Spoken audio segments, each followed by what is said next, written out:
ಸಮಯ ಧಾವಿಸ್ತಾ ಇದೆ. ಒಂದೊಂದು ಮಂತ್ರವನ್ನು ಹಿಡ್ಕೊಂಡು ಇನ್ನೊಂದು ಅರ್ಥ ವಿಶ್ಲೇಷಣೆ ಮಾಡಿದ್ರೆ ಮುಂದಿನ ಮಂತ್ರ ಉಳಿದೇ ಹೋಗುತ್ತೆ ಅನ್ನುವಂಥ ಧಾವಂತಿಯಿಂದ ನಾನು ಮುಂದಿನ ಮಂತ್ರವನ್ನು, ಅದರ ಪದಪಾಠ ಮತ್ತು ಪಾಠಭೇದಗಳನ್ನು ಹೇಳಿದೆ. ಇದರಲ್ಲಿ ಹೇಳಬೇಕಾದ ಇನ್ನೊಂದು ಮುಖ್ಯ ವಿಷಯವನ್ನು ಪೂರ್ವ ಮಂತ್ರದಲ್ಲಿ ಇವತ್ತು ಪ್ರಸ್ತಾವ ಮಾಡಿ ಅನಂತರ ಮುಂದಿನ ಮಂತ್ರಕ್ಕೆ ಹೋಗ್ತೇನೆ. ಪಾದೋಸ್ಯ ಅಭವತ್ ಪುನಃ. ಸಂಸಾರದಲ್ಲಿ ಉಪಾಸನೆ ಮಾಡತಕ್ಕಂಥ ಸಾಧಕರಿಗೆ ಉಪಾಸ್ಯವಾದಂತಹ ರೂಪ ಒಂದು ಅಂತ ಹೇಳಿದರು. ಒಂದು ಅಂದ್ರೆ ಒಂದೇ ಅಲ್ಲ, ಆ ಒಂದು ರೂಪಕ್ಕೂ 4 ಮುಖ ಇದೆ. ಅಂದ್ರೆ ಬ್ರಹ್ಮಚಾರಿಗಳು, ಗೃಹಸ್ಥರು, ವಾನಪ್ರಸ್ಥರು ಮತ್ತು ಸನ್ಯಾಸಿಗಳು, ಇವರು ಉಪಾಸನೆ ಮಾಡತಕ್ಕಂಥ ರೂಪಗಳು ಬೇರೆ ಬೇರೆ. ಅದನ್ನು ಇಲ್ಲಿ ಪಾದ ಅಂತ ಹೇಳ್ತೇನೆ. ಪಾದ ಅಂದ್ರೆ ಇನ್ನೊಂದು ಆಸ್ಪೆಕ್ಟು. ಆ ಆಸ್ಪೆಕ್ಟಿಗೂ ಕೂಡ ಮತ್ತೆ 4 ಆಸ್ಪೆಕ್ಟುಗಳು. ಇದನ್ನ ಭಾಗವತದಲ್ಲಿ ಹೇಳಿದ್ದಾರೆ. ಅದು ಪುರುಡ ಸೂಕ್ತದ ಅರ್ಥ ಅಂತ ನಾವು ಗ್ರಹಿಸಬೇಕಾದದ್ದು. ಪಾದ, ಒಂದು ಪಾದ, ಒಂದು ರೂಪ ಬ್ರಹ್ಮಚಾರಿಗಳಿಗೆ ಉಪಾಸ್ಯವಾದ್ದು, ಒಂದು ರೂಪ ಗೃಹಸ್ಥರಿಗೆ ಉಪಾಸ್ಯವಾದ್ದು, ಅದು ಇನ್ನೊಂದು ರೂಪ ವಾನಪ್ರಸ್ಥರಿಗೆ, ಇನ್ನೊಂದು ರೂಪ ಸನ್ಯಾಸಿಗಳಿಗೆ. ಬ್ರಹ್ಮಚಾರಿಗಳಿಗೆ ಉಪಾಸ್ಯವಾಗಿರತಕ್ಕಂಥ ರೂಪ ಮುಖ್ಯವಾಗಿ ಗಾಯತ್ರಿ ಪ್ರತಿಪಾದ್ಯವಾಗಿರತಕ್ಕಂಥ ಸೂರ್ಯಮಂಡಲ ಮಧ್ಯಸ್ಥವಾದ ರೂಪ. ಇದು ಒಂದು ಪಾದ. ಸೂರ್ಯಮಂಡಲ ಮಧ್ಯಸ್ಥ ಬ್ರಹ್ಮಚಾರಿಣಾಂ ಉಪಾಸ್ಯ ಅಂತ. ಗೃಹಸ್ಥರಿಗೆ ಶಕ್ರಲೋಕ ಸಮೀಪಗಃ ಇಜ್ಯ ಯಜ್ಞ ಪುಮಾನ್ ನಾಮ ಶಕ್ರಲೋಕ ಸಮೀಪಗಃ. ಇಂದ್ರಲೋಕದಲ್ಲಿ ಇರತಕ್ಕಂಥ ರೂಪ ಗೃಹಸ್ಥರಿಗೆ ಉಪಾಸ್ಯ ಮತ್ತು ಗಮ್ಯವಾಗಿರತಕ್ಕಂಥದ್ದು.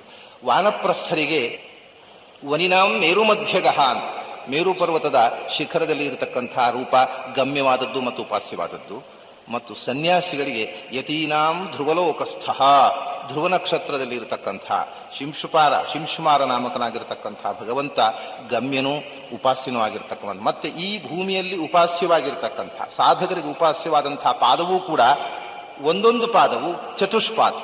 ಅದನ್ನ ಭಗವಂತನನ್ನ ಯಾವಾಗಲೂ ಚತುರ್ಮೂರ್ತಿ ಅಂತ ಕರೆಯೋದು. ಚತುರ್ಮೂರ್ತಿ ಅಂತ ವಿಷ್ಣು ಸಹಸ್ರನಾಮದಲ್ಲೂ ಅವನನ್ನು ಕರೆದಿದ್ದಾರೆ.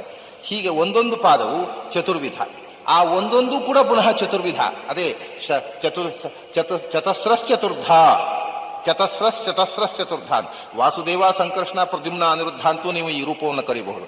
ಆಮೇಲೆ ಆ ರೂಪವು ಮತ್ತೆ 4 ವಿಧವಾಗಿದೆ. ವಾಸುದೇವ ವಾಸುದೇವ, ವಾಸುದೇವ ಸಂಕರ್ಷಣ, ವಾಸುದೇವ ಪ್ರದ್ಯುಮ್ನ, ವಾಸುದೇವ ಅನಿರುದ್ಧ, ಸಂಕರ್ಷಣ ವಾಸುದೇವ, ಸಂಕರ್ಷಣ ಸಂಕರ್ಷಣ, ಸಂಕರ್ಷಣ ಪ್ರದ್ಯುಮ್ನ, ಸಂಕರ್ಷಣ ಅನಿರುದ್ಧ, ಪ್ರದ್ಯುಮ್ನ ವಾಸುದೇವ, ಪ್ರದ್ಯುಮ್ನ ಸಂಕರ್ಷಣ, ಪ್ರದ್ಯುಮ್ನ ಪ್ರದ್ಯುಮ್ನ, ಪ್ರದ್ಯುಮ್ನ ಅನಿರುದ್ಧ, ಅನಿರುದ್ಧ ವಾಸುದೇವ, ಅನಿರುದ್ಧ ಸಂಕರ್ಷಣ, ಅನಿರುದ್ಧ ಪ್ರದ್ಯುಮ್ನ, ಅನಿರುದ್ಧ ಅನಿರುದ್ಧ ಅಂತ. ಅಂದ್ರೆ ಇವಾಗ ಈ ಒಂದೊಂದು ಪಾದವನ್ನು ಕೂಡ ಮತ್ತೆ 4 ಮುಖದಿಂದ ಉಪಾಸನೆ ಮಾಡ್ಲಿಕ್ಕೆ ಬರ್ತದೆ ಅನ್ನುವಂಥದ್ದು ಕೂಡ ಪಾದೋಸ್ಯೇಹ ಭವತ್ ಪುನಃ ಅನ್ನುವ ಮಾತಿನ ಅರ್ಥ. ಇಲ್ಲಿ ಪಾದೋಸ್ಯೇಹ ಭವಾತ್ ಪುನಃ ಅಂತಿದೆ. ಅಭವತ್ ಅನ್ನುವುದು ಅಭವಾತ್ ಅಂತ ಹೇಳಿದ್ದಾರೆ. ಇದು ಯಾವ ರೂಪ ಅಂದ್ರೆ ಇದು ತೈತ್ತಿರೀಯದಲ್ಲಿ ಇದೊಂದು ಹೊಸ ಪ್ರಯೋಗಗಳು. ಭವತಿ ಅನ್ನೋದನ್ನು ಭವಾತಿ ಅನ್ನೋದು, ಅಭವತ್ ಅನ್ನೋದನ್ನು ಅಭವಾತ್ ಅನ್ನೋದು, ಅಭವಂ ಅನ್ನೋದನ್ನು ಅಭವಾಂ ಅನ್ನೋದು. ಅಹಂ ವಿಶ್ವಂ ಭುವನಂ ಅಭ್ಯಭವಾಂ. ಈ ದೀರ್ಘ ನಿಜವಾಗಿ ಶಬ್ದದಲ್ಲಿ ದೀರ್ಘ ಇಲ್ಲ. ಭವತಿ ಅನ್ನೋದನ್ನ ಭವಾತಿ ಅನ್ನೋದು, ಅಭವತ್ ಅನ್ನೋದನ್ನ ಅಭವಾತ್ ಅನ್ನೋದು.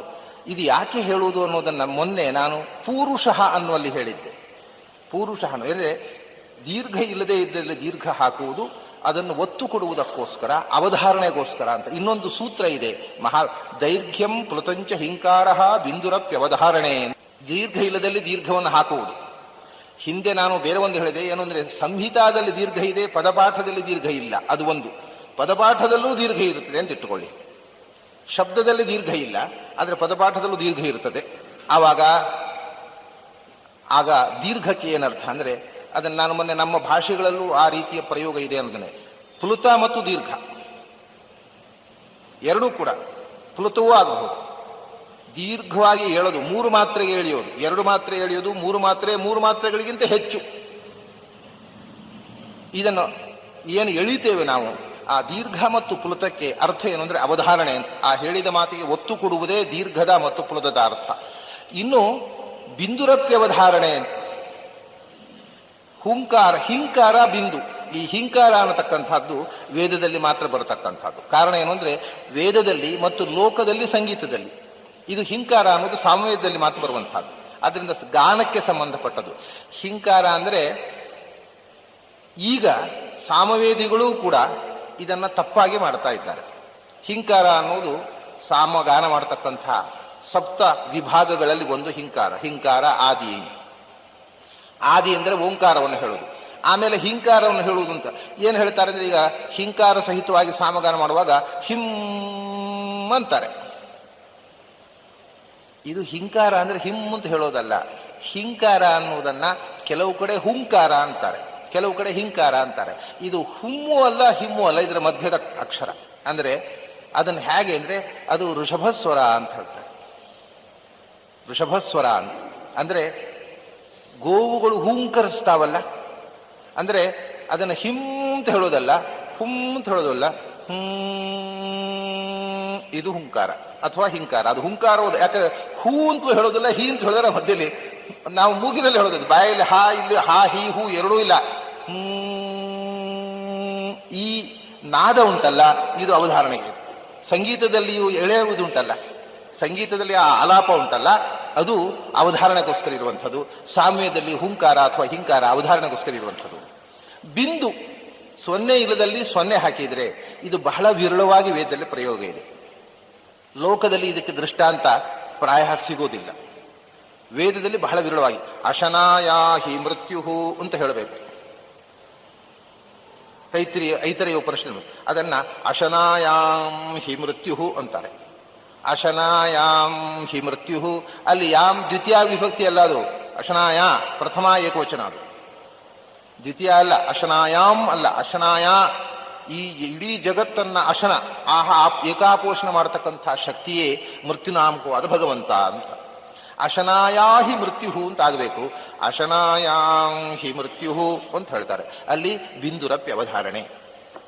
ಅವನೊಬ್ಬನೇ ಸರ್ವಸಂಹಾರಕ ಅಂತ ಹೇಳೋದಕ್ಕೋಸ್ಕರ ಬಿಂದು ಹಾಕಿದ್ರು ಅಂತ. ಈ ಬಿಂದು ಹಾಕುವಂತಹದ್ದು ಅಂದ್ರೆ ಸಾಮಾನ್ಯವಾದ ಅಶನಾಯಾಂ ಸೊನ್ನೆಯನ್ನು ನಾವು ಹೇಗೆ ಉಚ್ಚಾರ ಮಾಡಿ ಹಾಗಲ್ಲ, ಅದು ಅರ್ಧಚಂದ್ರ ಹಾಕ್ತಾರಲ್ಲ ಓಂಕಾರದ ಮೇಲೆ, ಆ ಬಿಂದು ಅಂದ್ರೆ ಅದು ಅರ್ಧ. ಅಶನಾಯಾಂ ಹಿ ಮೃತ್ಯುಹು ಅಷ್ಟೇ, ಅಶನಾಯಾಂ ಅಂತ ಹೇಳಬಾರ್ದು ಅದನ್ನ. ಈ ಬಿಂದು ಹಾಕಿ ಅವಧಾರಣೆ ಮಾಡತಕ್ಕಂತಹದ್ದು ನಮಗೆ ವೇದದಲ್ಲಿ ಕೂಡ ಇನ್ನೊಂದು ಉದಾಹರಣೆ ಸಿಕ್ಕುವುದು ಕಷ್ಟ, ಬಹಳ ವಿರಳವಾಗಿ ಸಿಗುತ್ತೆ. ಹಾಗೆ ಈ ದೀರ್ಘ ಅನ್ನುವುದು ಅವಧಾರಣೆ. ಏನು ಅವಧಾರಣೆ? ಪಾದೋಸ್ಯೇಹ ಭವಾತ್ ಪುನಃ. ಒಂದು ಅಕ್ಷರಾಧಿಕ್ಯ ಮಾಡಿದಾಗ ಅರ್ಥಾಧಿಕ್ಯ, ಒಂದು ಅವಧಾರಣೆ. ಇಲ್ಲಿ ಅರ್ಥಾಧಿಕ್ಯ ಏನು ಅಂದ್ರೆ, ಈ ಪಾದ ಆ ಮೂರು ಪಾದ ಮುಕ್ತಗಮ್ಯವಾದ ಮೂರು ರೂಪಗಳಿಗಿಂತ ಇದು ನಿಕೃಷ್ಟ ಅಲ್ಲ, ಇದು ಸಂಸಾರಿಗಳಿಗೆ ಗೋಚರ ಆಗುತ್ತಿರೋದ್ರಿಂದ ಅದರಿಂದ ಇನ್ಫೀರಿಯರ್ ಅಂತ ತಿಳ್ಕೊಳ್ಬೇಡಿ. ಇದು ಕೂಡ ಶ್ರೇಷ್ಠ, ಇದು ಸಮಾನ. ಬೇರೆ ಬೇರೆ ರೂಪಗಳಿಂದ ಬೇರೆ ಬೇರೆ ಕ್ರಿಯೆಯನ್ನ ಮಾಡಿ ತೋರಿಸ್ತಾನೆ ಹೊರತು ಭಗವಂತ ಆ ಮುಕ್ತರಿಗಮ್ಯನಾದ ಭಗವಂತ ಶ್ರೇಷ್ಠ, ಸಂಸಾರಿಗಳಿಗೆ ಗೋಚರನಾದ ಭಗವಂತ ಅಷ್ಟು ಉತ್ತಮನಲ್ಲ ಅನ್ನೋ ಭಾವನೆ ಅಲ್ಲ. ಅದ್ರಲ್ಲಿ ಯಾವ ವ್ಯತ್ಯಾಸವೂ ಇಲ್ಲ ಅನ್ನೋದು ಅವಧಾರಣೆ. ಭಗವಂತನ ರೂಪಗಳಲ್ಲಿ ಏರುಪೇರು ತಾರತಮ್ಯವನ್ನು ಯೋಚಿಸಬೇಡ ಅನ್ನೋ ಅವಧಾರಣೆಯನ್ನ ದೀರ್ಘದಿಂದ ಕೊಡುವುದು. ದೀರ್ಘದಿಂದ ಒತ್ತು ಕೊಡುವುದೇನಂದ್ರೆ ಆ ಭಗವಂತನ ಹಿರಿಮೆಯಲ್ಲಿ ತಾರತಮ್ಯ ಇಲ್ಲ, ಅದರಲ್ಲಿ ನೀಚೋಚ್ಚ ಭಾವ ಇಲ್ಲ ಅನ್ನುವುದನ್ನು ಒತ್ತು ಕೊಡುವುದಕ್ಕೋಸ್ಕರ ಪಾದೋಸ್ಯೇಹ ಭವಾತ್ ಪುನಃ ತಥೋ ವಿಶ್ವಂಗ್ ವ್ಯಕ್ರಾಮತ್ ಶಾಸನಾನಶನೇ ಅಭಿ ಅಂತ ಹೇಳಿದ್ರು. ಈ ನಾನು ನಿನ್ನೆ ವಿಶ್ವಂಗ್ ಅನ್ನೋ ಶಬ್ದವನ್ನು ಹೇಳಿದೆ. ಪ್ರಾಯ ಶಾಸನಾನಶನೇ ಅನ್ನತಕ್ಕಂಥ ಶಬ್ದ ಕೂಡ ಇಡೀ ಋಗ್ವೇದದಲ್ಲಿ ಇನ್ನೊಮ್ಮೆ ಬರಲಿಲ್ಲ. ಪುರುಷ ಸೂಕ್ತದಲ್ಲಿ ಮಾತ್ರ ಬಂದ ಶಬ್ದಗಳು. ಪುರುಷ ಸೂಕ್ತದ ವೈಶಿಷ್ಟ್ಯಗಳು ಅಂತಂದ್ರೆ ಅದನ್ನು ಹೇಳಿದ್ದು ಮುಗಿಯೋದಿಲ್ಲ. ಈ ಶಬ್ದ ಇಡೀ 10,500 ಚಿಲ್ಲರೆ ಮಂತ್ರಗಳಿವೆ ಋಗ್ವೇದದಲ್ಲಿ, ಇನ್ನೊಂದು ಬಾರಿ ಈ ಶಬ್ದ ಪ್ರಯೋಗ ಆಗಲಿಲ್ಲ. ಪುರುಷ ಸೂಕ್ತದಲ್ಲಿ ಮಾತ್ರ ಬಂದಿರತಕ್ಕಂಥದ್ದು. ತಥೋ ವಿಶ್ವಂಗ್ ವ್ಯಕ್ರಾಮತ್ ಶಾಸನಾನಶನೇ ಅಭಿ. ಅದರ ಮುಂದಿನ ಮಂತ್ರಕ್ಕೆ ಈಗ ಹೋಗೋಣ. ಇಷ್ಟು ಅದರಲ್ಲಿ ಹೇಳಬೇಕಾದಂತಹ ವಿಷಯದಲ್ಲಿ ಸ್ವಲ್ಪ ಹಿಂದಿನ ಪ್ರಸ್ತಾವನೆಯನ್ನು ಮಾಡಿ. ತಸ್ಮಾತ್ ವಿರಾಳಜಾಯತ ವಿರಾಜೋ ಅಧಿಪುರುಷಃ ಸಜಾತೋ ಅತ್ಯರಿಚ್ಯತ ಪಶ್ಚಾತ್ ಭೂಮಿಂ ಅಥೋ ಪುರಃ. ಇದರಲ್ಲಿ ಒಂದು ಶಬ್ದ ಮಾತ್ರ ಅಪೂರ್ವದ್ದಿದೆ. ಅಂದ್ರೆ ವಿರಾಟ ಶಬ್ದ ಬಂದಿದೆ, ವಿರಾಜ ಅನ್ನುವ ಶಬ್ದ ಋಗ್ವೇದದಲ್ಲಿ ಇಲ್ಲಿ ಮಾತ್ರ ಬಂದದ್ದು, ಈ ಮಂತ್ರದಲ್ಲಿ ಮಾತ್ರ ಬಂದದ್ದು. ವಿರಾಜ ಅಂತ ಷಷ್ಠಿ ವಿಭಕ್ತಿ ಅಂತವಾಗಿ ಬಂದಿರತಕ್ಕಂಥದ್ದು ಅಥವಾ ಪಂಚಮಿ ಅಂತವಾಗಿ ಬಂದಿರತಕ್ಕಂಥದ್ದು ಇಲ್ಲಿ ಮಾತ್ರ. ತಸ್ಮಾತ್ ವಿರಾಳ ಜಾಯತ, ಇದು ಋಗ್ವೇದ. ಇಷ್ಟೇ ವ್ಯತ್ಯಾಸ, ಇನ್ನೇನು ಇಲ್ಲ. ಋಗ್ವೇದಕ್ಕೂ ಯಜುರ್ವೇದಕ್ಕೂ ಇರತಕ್ಕ ವ್ಯತ್ಯಾಸ. ತಸ್ಮಾತ್ ವಿರಾಢ ಜಾಯತ ಅನ್ನುವುದನ್ನು ಯಜುರ್ವೇದದಲ್ಲಿ ಹೇಳ್ತಾರೆ, ಸಾಮವೇದದಲ್ಲೂ ಹಾಗೆ ಪಾಠ. ತಸ್ಮಾತ್ ವಿರಾಢ ಜಾಯತ ಅಂತ, ವಿರಾಳ ಜಾಯತ ಅಂತ ಋಗ್ವೇದದ ಪಾಠ, ಯಜುರ್ವೇದದ ಶುಕ್ಲ ಯಜುರ್ವೇದದ ಕಾಣ್ಣೋ ಪಾಠ. ಎರಡು ಕಡೆ ವಿರಾಳ ಜಾಯತ. ಶುಕ್ಲ ಯಜುರ್ವೇದದ ಮಾಧ್ಯಂದಿನರು, ಯಜುರ್ವೇದದ ತೈತ್ರಿಯ ಶಾಖೆಯವರು ವಿರಾಟ ಜಾಯತ ಅಂತ ಹೇಳ್ತಾರೆ. ಸಾಮವೇದದಲ್ಲಿ ವಿರಾಟ ಜಾಯತ, ಅಥರ್ವವೇದದಲ್ಲಿ ವಿರಾಟ ಜಾಯತ. ಆದರೆ ತಸ್ಮಾತ್ ವಿರಾಡ ಜಾಯತ ಅನ್ನುವುದು ಅಥರ್ವವೇದದ ಪಾಠ ಅಲ್ಲ, ವಿರಾಡಗ್ರೇ ಸಮಭವತ್ ಅನ್ನುವುದು ಅಥರ್ವವೇದ ಪಾಠ. ಅರ್ಥ ಒಂದೇ, ವಿರಾಟ್ ಅಜಾಯತ, ಅಲ್ಲಿ ಅಗ್ರೆ ಮೊಟ್ಟ ಮೊದಲು ವಿರಾಟ್ ಸೃಷ್ಟಿ ಆಯಿತು, ಉಳಿದದ್ದೆಲ್ಲ ಆಮೇಲೆ ಸೃಷ್ಟಿ ಆಯಿತು. ಈ ಮಂತ್ರದ ಅರ್ಥವನ್ನು ನೋಡೋಣ. ಬಹಳ ಅಪೂರ್ವವಾದ ಅರ್ಥವನ್ನು ಒಳಗೊಂಡ ಮಂತ್ರ ಇದು. ತಸ್ಮಾತ್ ಹಿಂದೆ ಪುರುಷನನ್ನು ಉಲ್ಲೇಖ ಮಾಡಿದೆ. ಇಲ್ಲಿ ಇನ್ನೊಂದು ಏನಂದ್ರೆ, ಪ್ರಥಮ ವರ್ಗದ 5 ಮಂತ್ರಗಳಲ್ಲೂ ಪುರುಷ ಶಬ್ದ ಅನವೃತ್ತವಾಗಿದೆ. ವಿರಾಜೋ ಅಧಿಪುರುಷ, ನೀವು ಪ್ರಾರಂಭದಿಂದ ನೋಡಿ, ಸಹಸ್ರ ಶೀರ್ಷ ಪುರುಷ ಅಲ್ವಲ್ಲಿಂದ ಪ್ರಥಮ ವರ್ಗ ಪೂರ್ತಿ ಯಾವ ಪ್ರಥಮ ವರ್ಗವನ್ನು ಸಾಮವೇದ ಪುರುಷ ಸೂಕ್ತದ ಮಂತ್ರ ಉಲ್ಲೇಖ ಮಾಡ್ತೋ ಅಷ್ಟರಲ್ಲಿಯೂ ಪುರುಷ ಶಬ್ದ ಪ್ರಥಮಾಂತವಾಗಿ ಉಲ್ಲೇಖ ಆಗಿದೆ. ಯಾಕಂದ್ರೆ ಪುರುಷ ಶಬ್ದ ಓಂಕಾರದ ವ್ಯಾಖ್ಯಾನ, ನಾರಾಯಣ ಶಬ್ದದ ವ್ಯಾಖ್ಯಾನ. ಓಂಕಾರದ ಅರ್ಥ ನಾನು ಸಂಕ್ಷಿಪ್ತವಾಗಿ ಹೇಳಿದ್ದೆ, ಓತಿ ಅವತಿ ಅಂತ, ಅವತೀತಿ ಓಂ ಅಂತ ಇಟ್ಕೊಂಡು, ಅಥವಾ ಓತತ್ವವಾಚಿ ಓಂಕಾರ. ಓಂ ಅಂದ್ರೆ ಓತ, ಊಯತೆ ಅಂದ್ರೆ ಎಲ್ಲವೂ ಯಾರಲ್ಲಿ ಓತವಾಗಿದೆಯೋ ಅಂದ್ರೆ ಹೆಣೆದುಕೊಂಡಿದೆಯೋ. ಓತವಾಗುವುದು ಅಂದ್ರೆ ಹೆಣೆದುಕೊಂಡು, ನಾವು ಹೇಳ್ತೇವಲ್ಲ ಓತಪೂರ್ವಕವಾಗಿದೆ ಅಂದ್ರೆ ಹೆಣೆದುಕೊಂಡಿರುವುದು. ಯಾರಲ್ಲಿ ಎಲ್ಲ ಗುಣಗಳೂ ಹೆಣೆದುಕೊಂಡಿವೆಯೋ, ಯಾರು ಗುಣಗಣಗಳ ಸಮುದಾಯವೋ ಅವನು ಓಂ, ಅವನೇ ಪುರುಷ. ಪುರುಷ ಅಂದ್ರೆ ಏನು? ಪೂರ್ಯತೆ ಗುಣೈಹಿ ಇತಿ ಪುರುಷ. ಎಲ್ಲ ಗುಣಗಳಿಂದ ಯಾರು ಪೂರ್ಣನಾದವನೋ ಅವನು ಪುರುಷ. ಹಾಗಾದ್ರೆ ಓಂ ಅಂದ್ರೂ ಅವನು he is full of all attributes, ಎಲ್ಲ ಗುಣಗಳಿಂದ ಪೂರ್ಣವಾದ ತತ್ವ. ಪುರುಷ ಅಂದ್ರೂ ಎಲ್ಲ ಗುಣಗಳಿಂದ ಪೂರ್ಣವಾದ. ನಾರಾಯಣ ಅಂದ್ರೆ ಏನು? ನಾರಾಯಣ ಶಬ್ದಕ್ಕೆ 100 ಅರ್ಥಗಳಿವೆ. ಆದರೆ ಇದಕ್ಕೆ ಹೊಂದಿಕೆ ಆಗುವಂತಹ ಅರ್ಥ ಏನು? ನಾರಾಯಣ ಅಂದ್ರೆ ನಮಗೆ ಏನು ಭಗವಂತನ ಉಪಾಸನೆ, ಸತು ಚಿತು ಆನಂದ ಆತ್ಮ ಅಂತ. ನರ ಅಂದ್ರೆ ಮನುಷ್ಯ, ಗೊತ್ತಿ, ಜೀವ. ನರರ ಸಮುದಾಯವೇ ನಾರ, ಜೀವ ಸಮುದಾಯ. ನರಾಣಾಂ ಸಮುದಾಯ ನಾರಂ. ಆ ಎಲ್ಲ ನಾರರಿಗೆ ಅಂದ್ರೆ ಜೀವ ಸಮುದಾಯಕ್ಕೆ ಆಶ್ರಯ, ಆಯನ ಅಂದ್ರೆ ಶೆಲ್ಟರ್ ಅಂತ ಅರ್ಥ, ಆಶ್ರಯ. ಎಲ್ಲ ಜೀವ ಸಮುದಾಯಕ್ಕೆ ಆಶ್ರಯನಾದವನು, ಆಧಾರನಾಗಿರತಕ್ಕವನು, ಅವರಲ್ಲಿ ನಿಯಂತ್ರಿಸುವವನು, ಅಂತರ್ಯಾಮಿಯಾಗಿರುವವನು ನಾರಾಯಣ. ಇದೇ ಆತ್ಮ ಅನ್ನುವ ಶಬ್ದದ ಅರ್ಥ. ಆತ್ಮ ಶಬ್ದದ ಅರ್ಥವೇ ನಾರಾಯಣ ಶಬ್ದಾರ್ಥ. ಆಮೇಲೆ ಅರ ಅಂತಂದ್ರೆ ಸಂಸ್ಕೃತದಲ್ಲಿ ದೋಷ, ದೋಷಗಳು, defects, void of all defects, ಎಲ್ಲ ದೋಷಗಳು ಇಲ್ಲದೆ ಇರುವವನು. ಅರ ಅಂದ್ರೆ ದೋಷ.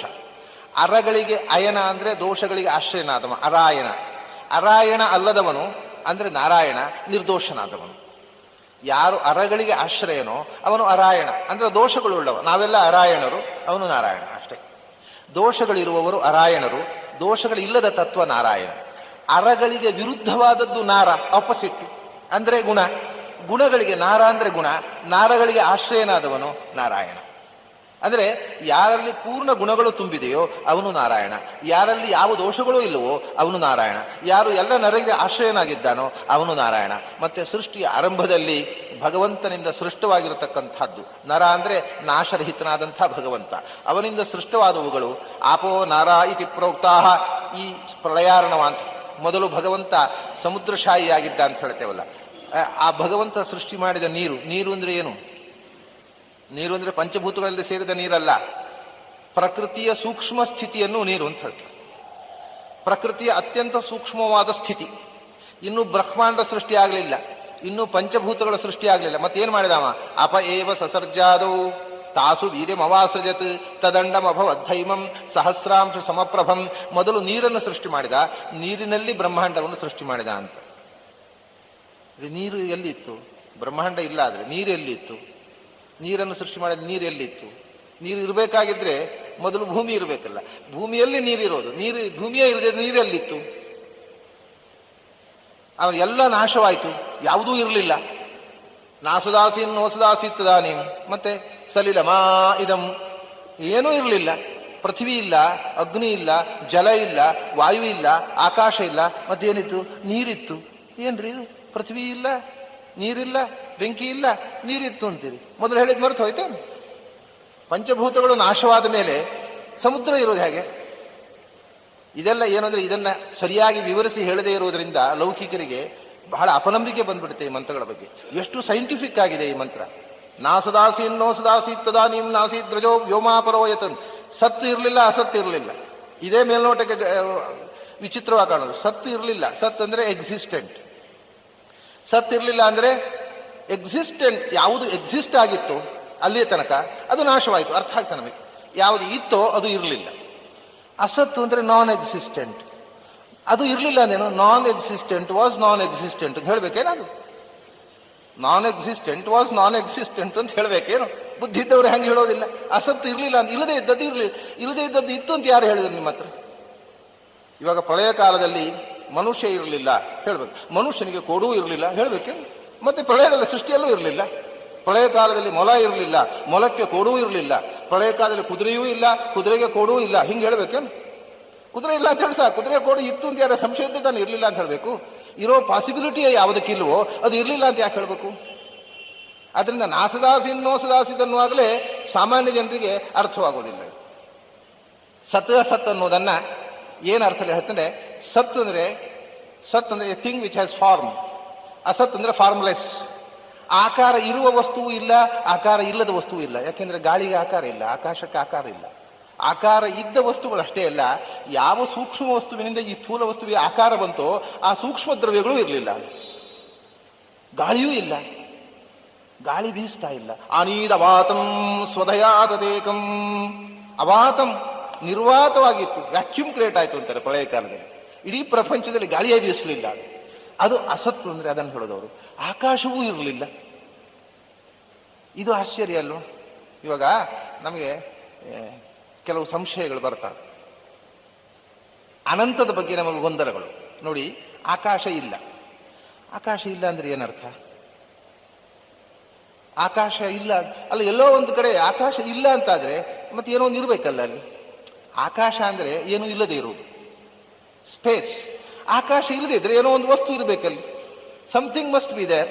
ಹಾಗಾದ್ರೆ ಆಕಾಶ ಇಲ್ಲ ಅಂದ್ರೆ ಏನೋ ಘನ ಪದಾರ್ಥ ಇತ್ತು ಅಂತ. ಘನ ಪದಾರ್ಥಗಳ ಅಭಾವವನ್ನೇ ನಾವು ಆಕಾಶ, ಘನ ಪದಾರ್ಥಗಳು ಇಲ್ಲದೆ ಇರುವುದನ್ನು ಆಕಾಶ.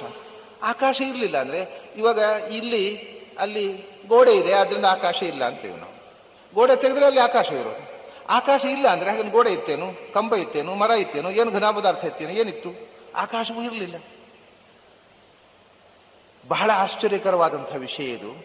ಇವತ್ತು ಆದರೆ ಇದನ್ನ ವೇದಾಂತಿಗಳಿಗಿಂತ ಹೆಚ್ಚು ಈ ಮಂತ್ರವನ್ನ ವಿಜ್ಞಾನಿಗಳು ಮನನ ಮಾಡಬೇಕು ಅಂತ ಕಾಣೋಣ. ಯಾಕೆಂದ್ರೆ ಇದು ಬಹಳ ಅಪೂರ್ವವಾದ ವಿಷಯ. ಹೇಳ್ತಾರೆ, ಎರಡು ಆಕಾಶವನ್ನು ಪ್ರಾಚೀನರು ಗುರುತಿಸಿದರು, ಒಂದು ಸ್ಪೇಸ್ ಮತ್ತೊಂದು ಈಥರ್ ಅಂತ. ಈಗ ವಿಜ್ಞಾನದಲ್ಲಿ ಈಥರ್ ಅನ್ನೋದನ್ನೇ ಒಪ್ಪದೇ ಇರತಕ್ಕಂಥ ಪ್ರಾಚೀನರು ಇದ್ದಾರೆ. ಬೌದ್ಧರಲ್ಲಿ ಅವರು ಆಕಾಶ ಅನ್ನೋ ದ್ರವ್ಯವನ್ನು ಒಪ್ಪಲಿಲ್ಲ. ಆಕಾಶ ಅಂದ್ರೆ ಯಾವ ವಸ್ತುಗಳು ಇಲ್ಲದಿರುವುದು, ಅಭಾವವೇ ಹೊರತು ಭಾವರೂಪವಾದ ಆಕಾಶವನ್ನ ನಮ್ಮಲ್ಲೂ ಪ್ರಾಚೀನರು, ಕೆಲವರು ಬೌದ್ಧರು ಮುಂತಾದವರು ಒಪ್ಪುವುದಿಲ್ಲ. ವಿಜ್ಞಾನದಲ್ಲಿ ಇದೊಂದು ಗೊಂದಲ ಇದೆ. ಅನೇಕ ಮಂದಿ ಈಥರ್ ಅನ್ನತಕ್ಕಂಥ ಒಂದು ಪ್ರತಿ ಪದಾರ್ಥವೇ ಅಲ್ಲ ಅನ್ನತಕ್ಕಂಥವರಿದ್ದ. ಒಂದು ಆಕಾಶದ ಬಗ್ಗೆಯೇ ವಿವಾದ ಇದೆ. ಎರಡು ಆಕಾಶಗಳನ್ನು ಹೇಳಿದರು ಪ್ರಾಚೀನರು. ಇದರ ಮಧ್ಯೆ ಮತ್ತೆ ಏನು ಹೇಳಿದರು ಅಂದ್ರೆ, ಒಂದು ಆಕಾಶ ಮಹಾಕಾಶ, ಅವ್ಯಾಕೃತ ಆಕಾಶ, ಅದು ನಾಶವಾಗುವುದಿಲ್ಲ, ಅದು ಇಲ್ಲ ಅಂತ ಹೇಳುವುದಲ್ಲ ಅವರು. ಮತ್ತೆ ಮತ್ತೊಂದು ಭೂತ ಆಕಾಶ ಇದೆ, ಅದನ್ನು ಈಥರ್ ಅಂತ ಕರೆದು. ಸ್ಕೈ, ಈಥರ್, ಫರ್ಮಮೆಂಟ್ ಏನ್ ಬೇಕಾದ್ರೆ ಕರೀರಿ ಅದನ್ನು. ಅಂದ್ರೆ ಭೂತ ಆಕಾಶ ಅಂತ ಅದು ರಿಲೇಟಿವ್ ಒಂದು. ಇಲ್ಲಿ ಮತ್ತೆ ಥಿಯರಿ ಆಫ್ ರಿಲೇಟಿವಿಟಿ ಬಂತು. ಸೃಷ್ಟಿಯ ಸಾಪೇಕ್ಷವಾಗಿರತಕ್ಕಂಥದ್ದು. ಕಾಲ ಆಕಾಶಗಳು ಸೃಷ್ಟಿ ಸಾಪೇಕ್ಷವಾಗಿದ್ದವುಗಳು ಸೃಷ್ಟಿಯಾಗ್ತವೆ. ಸೃಷ್ಟಿ ನಿರಪೇಕ್ಷವಾಗಿರತಕ್ಕಂಥ ಪುರುಷ ಪ್ರಕೃತಿ ಕಾಲ ಇದು ಯಾವುದೂ ಸೃಷ್ಟಿಯಾಗುವುದಿಲ್ಲ. ಸೃಷ್ಟಿ ನಿರಪೇಕ್ಷವಾದ ಕಾಲ ನೋಡಿ, 7:30 ಗಂಟೆ. 7:30 ಗಂಟೆ ಆದ ತಕ್ಷಣ ನೀವು ಕಾದ್ರಿ, ಕಾರ್ ಬರಲಿಲ್ಲ, ಸರಿ ಬಂದವರು ಪಾಪ ಒಬ್ರು ಕಾರ್ ಹಿಡ್ಕೊಂಡು ಬಂದರು. ಈ 7:30 ಗಂಟೆ ಅನ್ನೋದು ಸೃಷ್ಟಿ ಸಾಪೇಕ್ಷವಾದ ಕಾಲ. ಯಾಕೆಂದ್ರೆ ಸೂರ್ಯ ಉದಯ ಸೂರ್ಯಾಸ್ತ ಆದರೆ ಅದರಿಂದ ನಾವು ಟೈಮ್ ಕೌಂಟ್ ಮಾಡಿದ್ರೆ 7:30 ಅನ್ನೋದಕ್ಕೆ ಅರ್ಥ ಉಂಟು. ಸೂರ್ಯನ ಹೇಳಿದರೆ 7:30 ಎಲ್ಲಿ ಉಂಟು?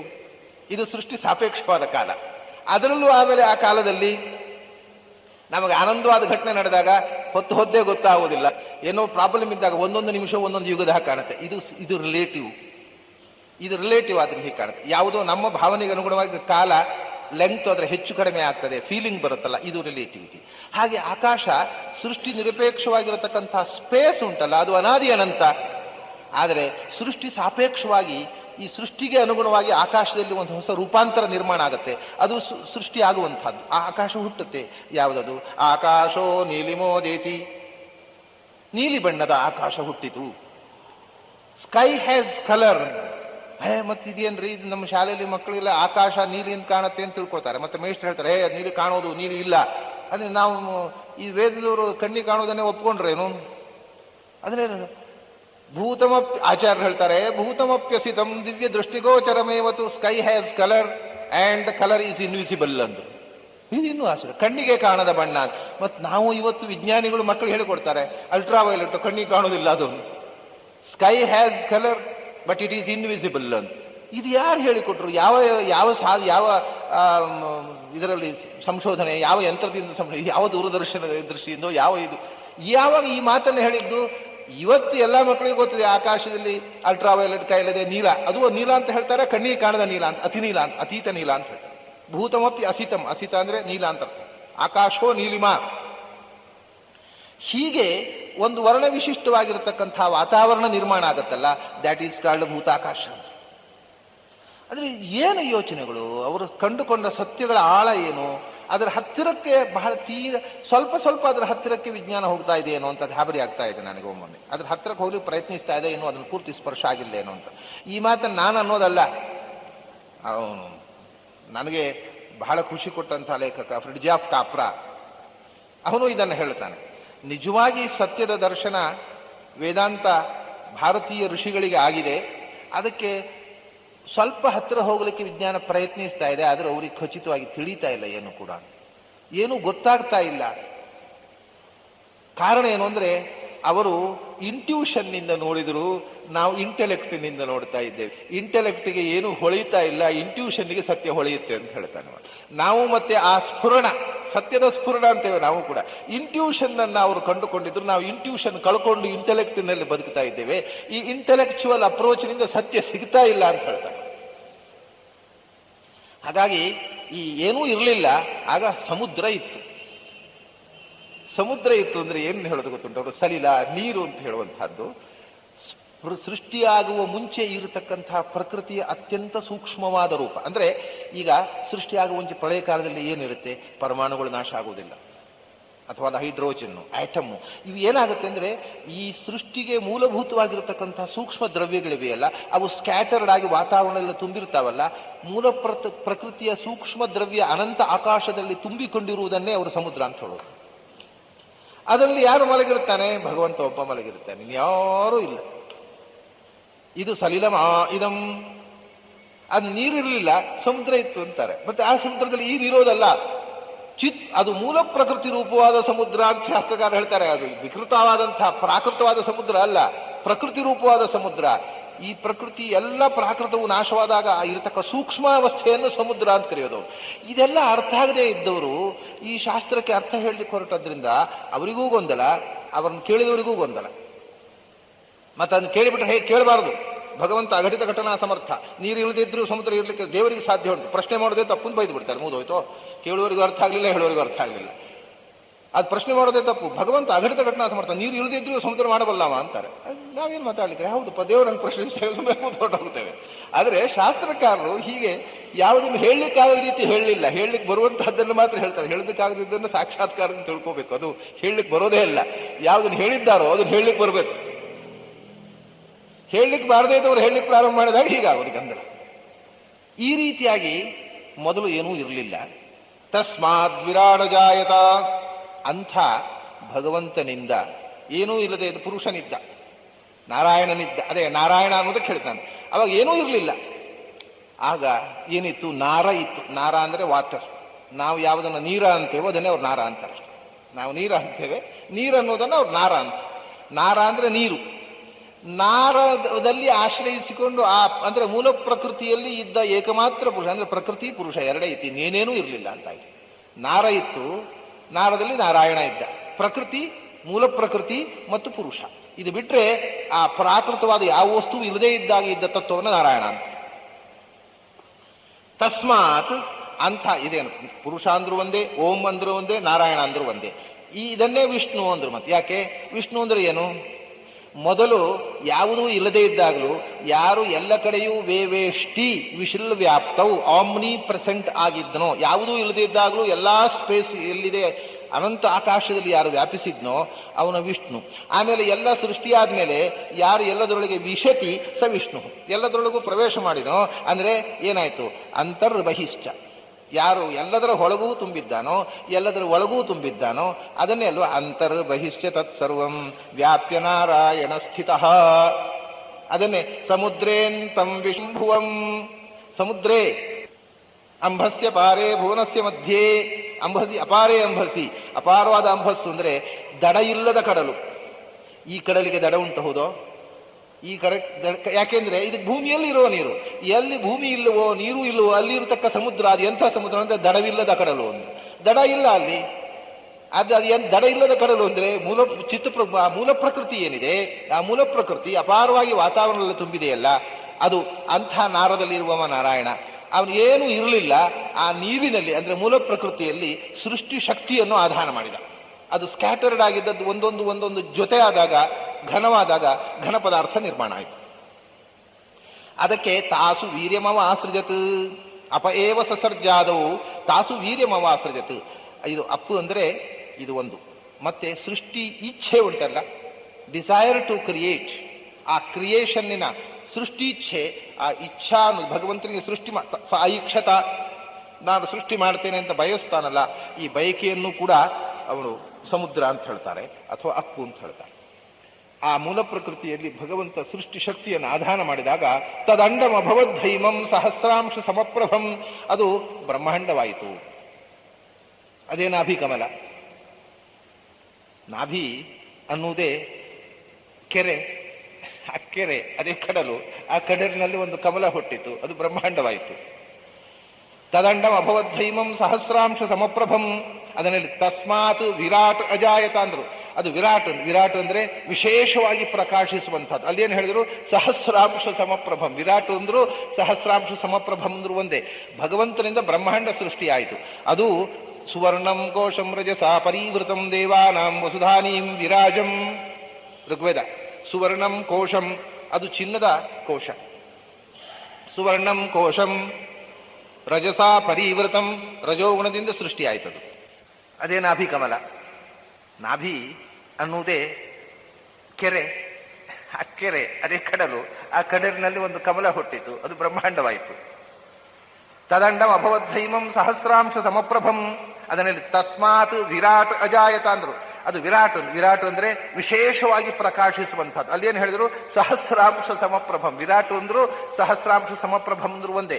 ಭಗವಂತನಿಂದ ಬ್ರಹ್ಮಾಂಡ ಸೃಷ್ಟಿಯಾಯಿತು.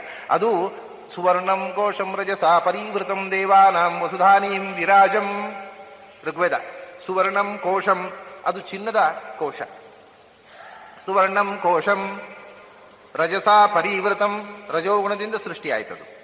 ಚಿನ್ನದ ಮೊಟ್ಟೆ ಅದು. ಸುವರ್ಣಂ ಕೋಶಂ, ಚಿನ್ನದ ಮೊಟ್ಟೆ. ಅದು ಯಾವುದು? ದೇವಾನಾಂ ವಸುಧಾನೀಂ, ದೇವತೆಗಳ ಅದು ಕೋಶಾಗಾರ. ಇದೊಂದು ಸಂಪತ್ತು. ಈ ಸಂಪತ್ತಿನ ಬೀಗದ ಕೈ ದೇವತೆಗಳಲ್ಲಿದೆ. ವಿರಾಜಂ, ಅದಕ್ಕೆ ಇನ್ನೊಂದು ಹೆಸರು ವಿರಾಟ್ ಅಂತ. ಯಾಕೆ? ವಿಶೇಷೇಣ ರಾಜತೆ, ಪ್ರಕಾಶಮಾನವಾಗಿರೋದು. ಹೇಗೆ ಇಡೀ ಬ್ರಹ್ಮಾಂಡ ಹೇಗೆ ಪ್ರಕಾಶಮಾನವಾಗ್ತಾ ಇದೆ? ಒಂದೊಂದು ಗೋಳವೂ ಪ್ರಕಾಶಮಾನವಾಗಿದೆ. ನಮಗೆ ಸೂರ್ಯ ಕಾಣ್ತಾನೆ, ಸೂರ್ಯ ಪ್ರಕಾಶಮಾನವಾಗಿದ್ದಾನೆ. ಬ್ರಹ್ಮಾಂಡದ ಹೊರಗೆ ನಿಂತು ನಾವು ನೋಡಿದ್ರೆ ಬ್ರಹ್ಮಾಂಡವು ಹಾಗೆ ಬೆಳಗ್ತಾ ಇದೆ ಅಂತ. ಇಡೀ ಬ್ರಹ್ಮಾಂಡ ಹಾಗೆ ಬೆಳಕಿನಿಂದ ತುಂಬಿದೆ. ಅದು ಒಂದು ಬೆಳಕಿನ ಪುಂಜವಾಗಿ ಕಾಣುತ್ತೆ. ವಿರಾಟ್ ಅಂದ್ರೆ ಬೆಳಕಿನ ಪುಂಜವಾಗಿ ಕಾಣಿಸುವಂಥದ್ದು. ವಿಶೇಷೇಣ ರಾಜತಿ. ಅದನ್ನೇ ಸಹಸ್ರಾಂಶ ಸಮಪ್ರಭಂ, ಸೂರ್ಯನಂತೆ ಪ್ರಜ್ವಲಿಸುವಂತಹ ಒಂದು ಅಂಡ ಸೃಷ್ಟಿಯಾಯಿತು. ಬೆಳಕಿನ ಪುಂಜ ಸೃಷ್ಟಿಯಾಯಿತು. ದೂರದಲ್ಲಿ ನೋಡಿದ್ರೆ ಬೆಳಕಿನ ಪುಂಜ, ಹತ್ತಿರ ಹೋದ್ರೆ ಲೋಕಗಳು. ಆಮೇಲೆ ವಿವಿಧಂ ರಾಜಂತಿ ಹತ್ರ. ಇದು ಮತ್ತೆ ಈ ಬ್ರಹ್ಮಾಂಡದಲ್ಲಿ ಮತ್ತೆ ಮಹತ್ತತ್ವ, ಅಹಂಕಾರ ತತ್ವ ನಾನಾ ವಿಧವಾಗಿ ಇದು ರೂಪುಗೊಂಡು ಚತುರ್ದಶ ಭುವನವಾಗಿ ನಾನಾ ವಿಧವಾದ ಪ್ರಾಣಿಗಳಾಗಿ ವಿವಿಧ ರೂಪದಿಂದ ಇದು ಮತ್ತೆ ಬೆಳಗುತ್ತೆ. ಆದ್ರಿಂದ ವಿರಾಟ್. ಅಂಥ ಬ್ರಹ್ಮಾಂಡ ಸೃಷ್ಟಿ ಆಯಿತು. ತಸ್ಮಾತ್, ಯಾವ ಪರಮ ಪುರುಷ ಮೊದಲು ಇದ್ದನೋ, ಮುಕ್ತಾಮುಕ್ತನಿಯ ಯಾರು, ತಸ್ಮಾತ್ ಯಾರು ಮುಕ್ತಾಮುಕ್ತ ನಿಯಾಮಕನೋ ಅಂಥ ಭಗವಂತನಿಂದ, ಯಾರು ಎಲ್ಲದರ ಒಳಗೂ ಹೊರಗೂ ತುಂಬಿದ್ದಾನೋ ಅಂಥ ಭಗವಂತನಿಂದ, ಯಾರು ಚಿತ್ಪ್ರಕೃತಿಯನ್ನು ಮೀರಿ ಅತ್ಯುತ್ತಿಷ್ಠ ದಶಾಂಗುಲಮ್ಮೋ ಅಂಥ ಭಗವಂತನಿಂದ ವಿರಾಟ್ ಅಜಾಯತ, ಬ್ರಹ್ಮಾಂಡ ಸೃಷ್ಟಿಯಾಯಿತು.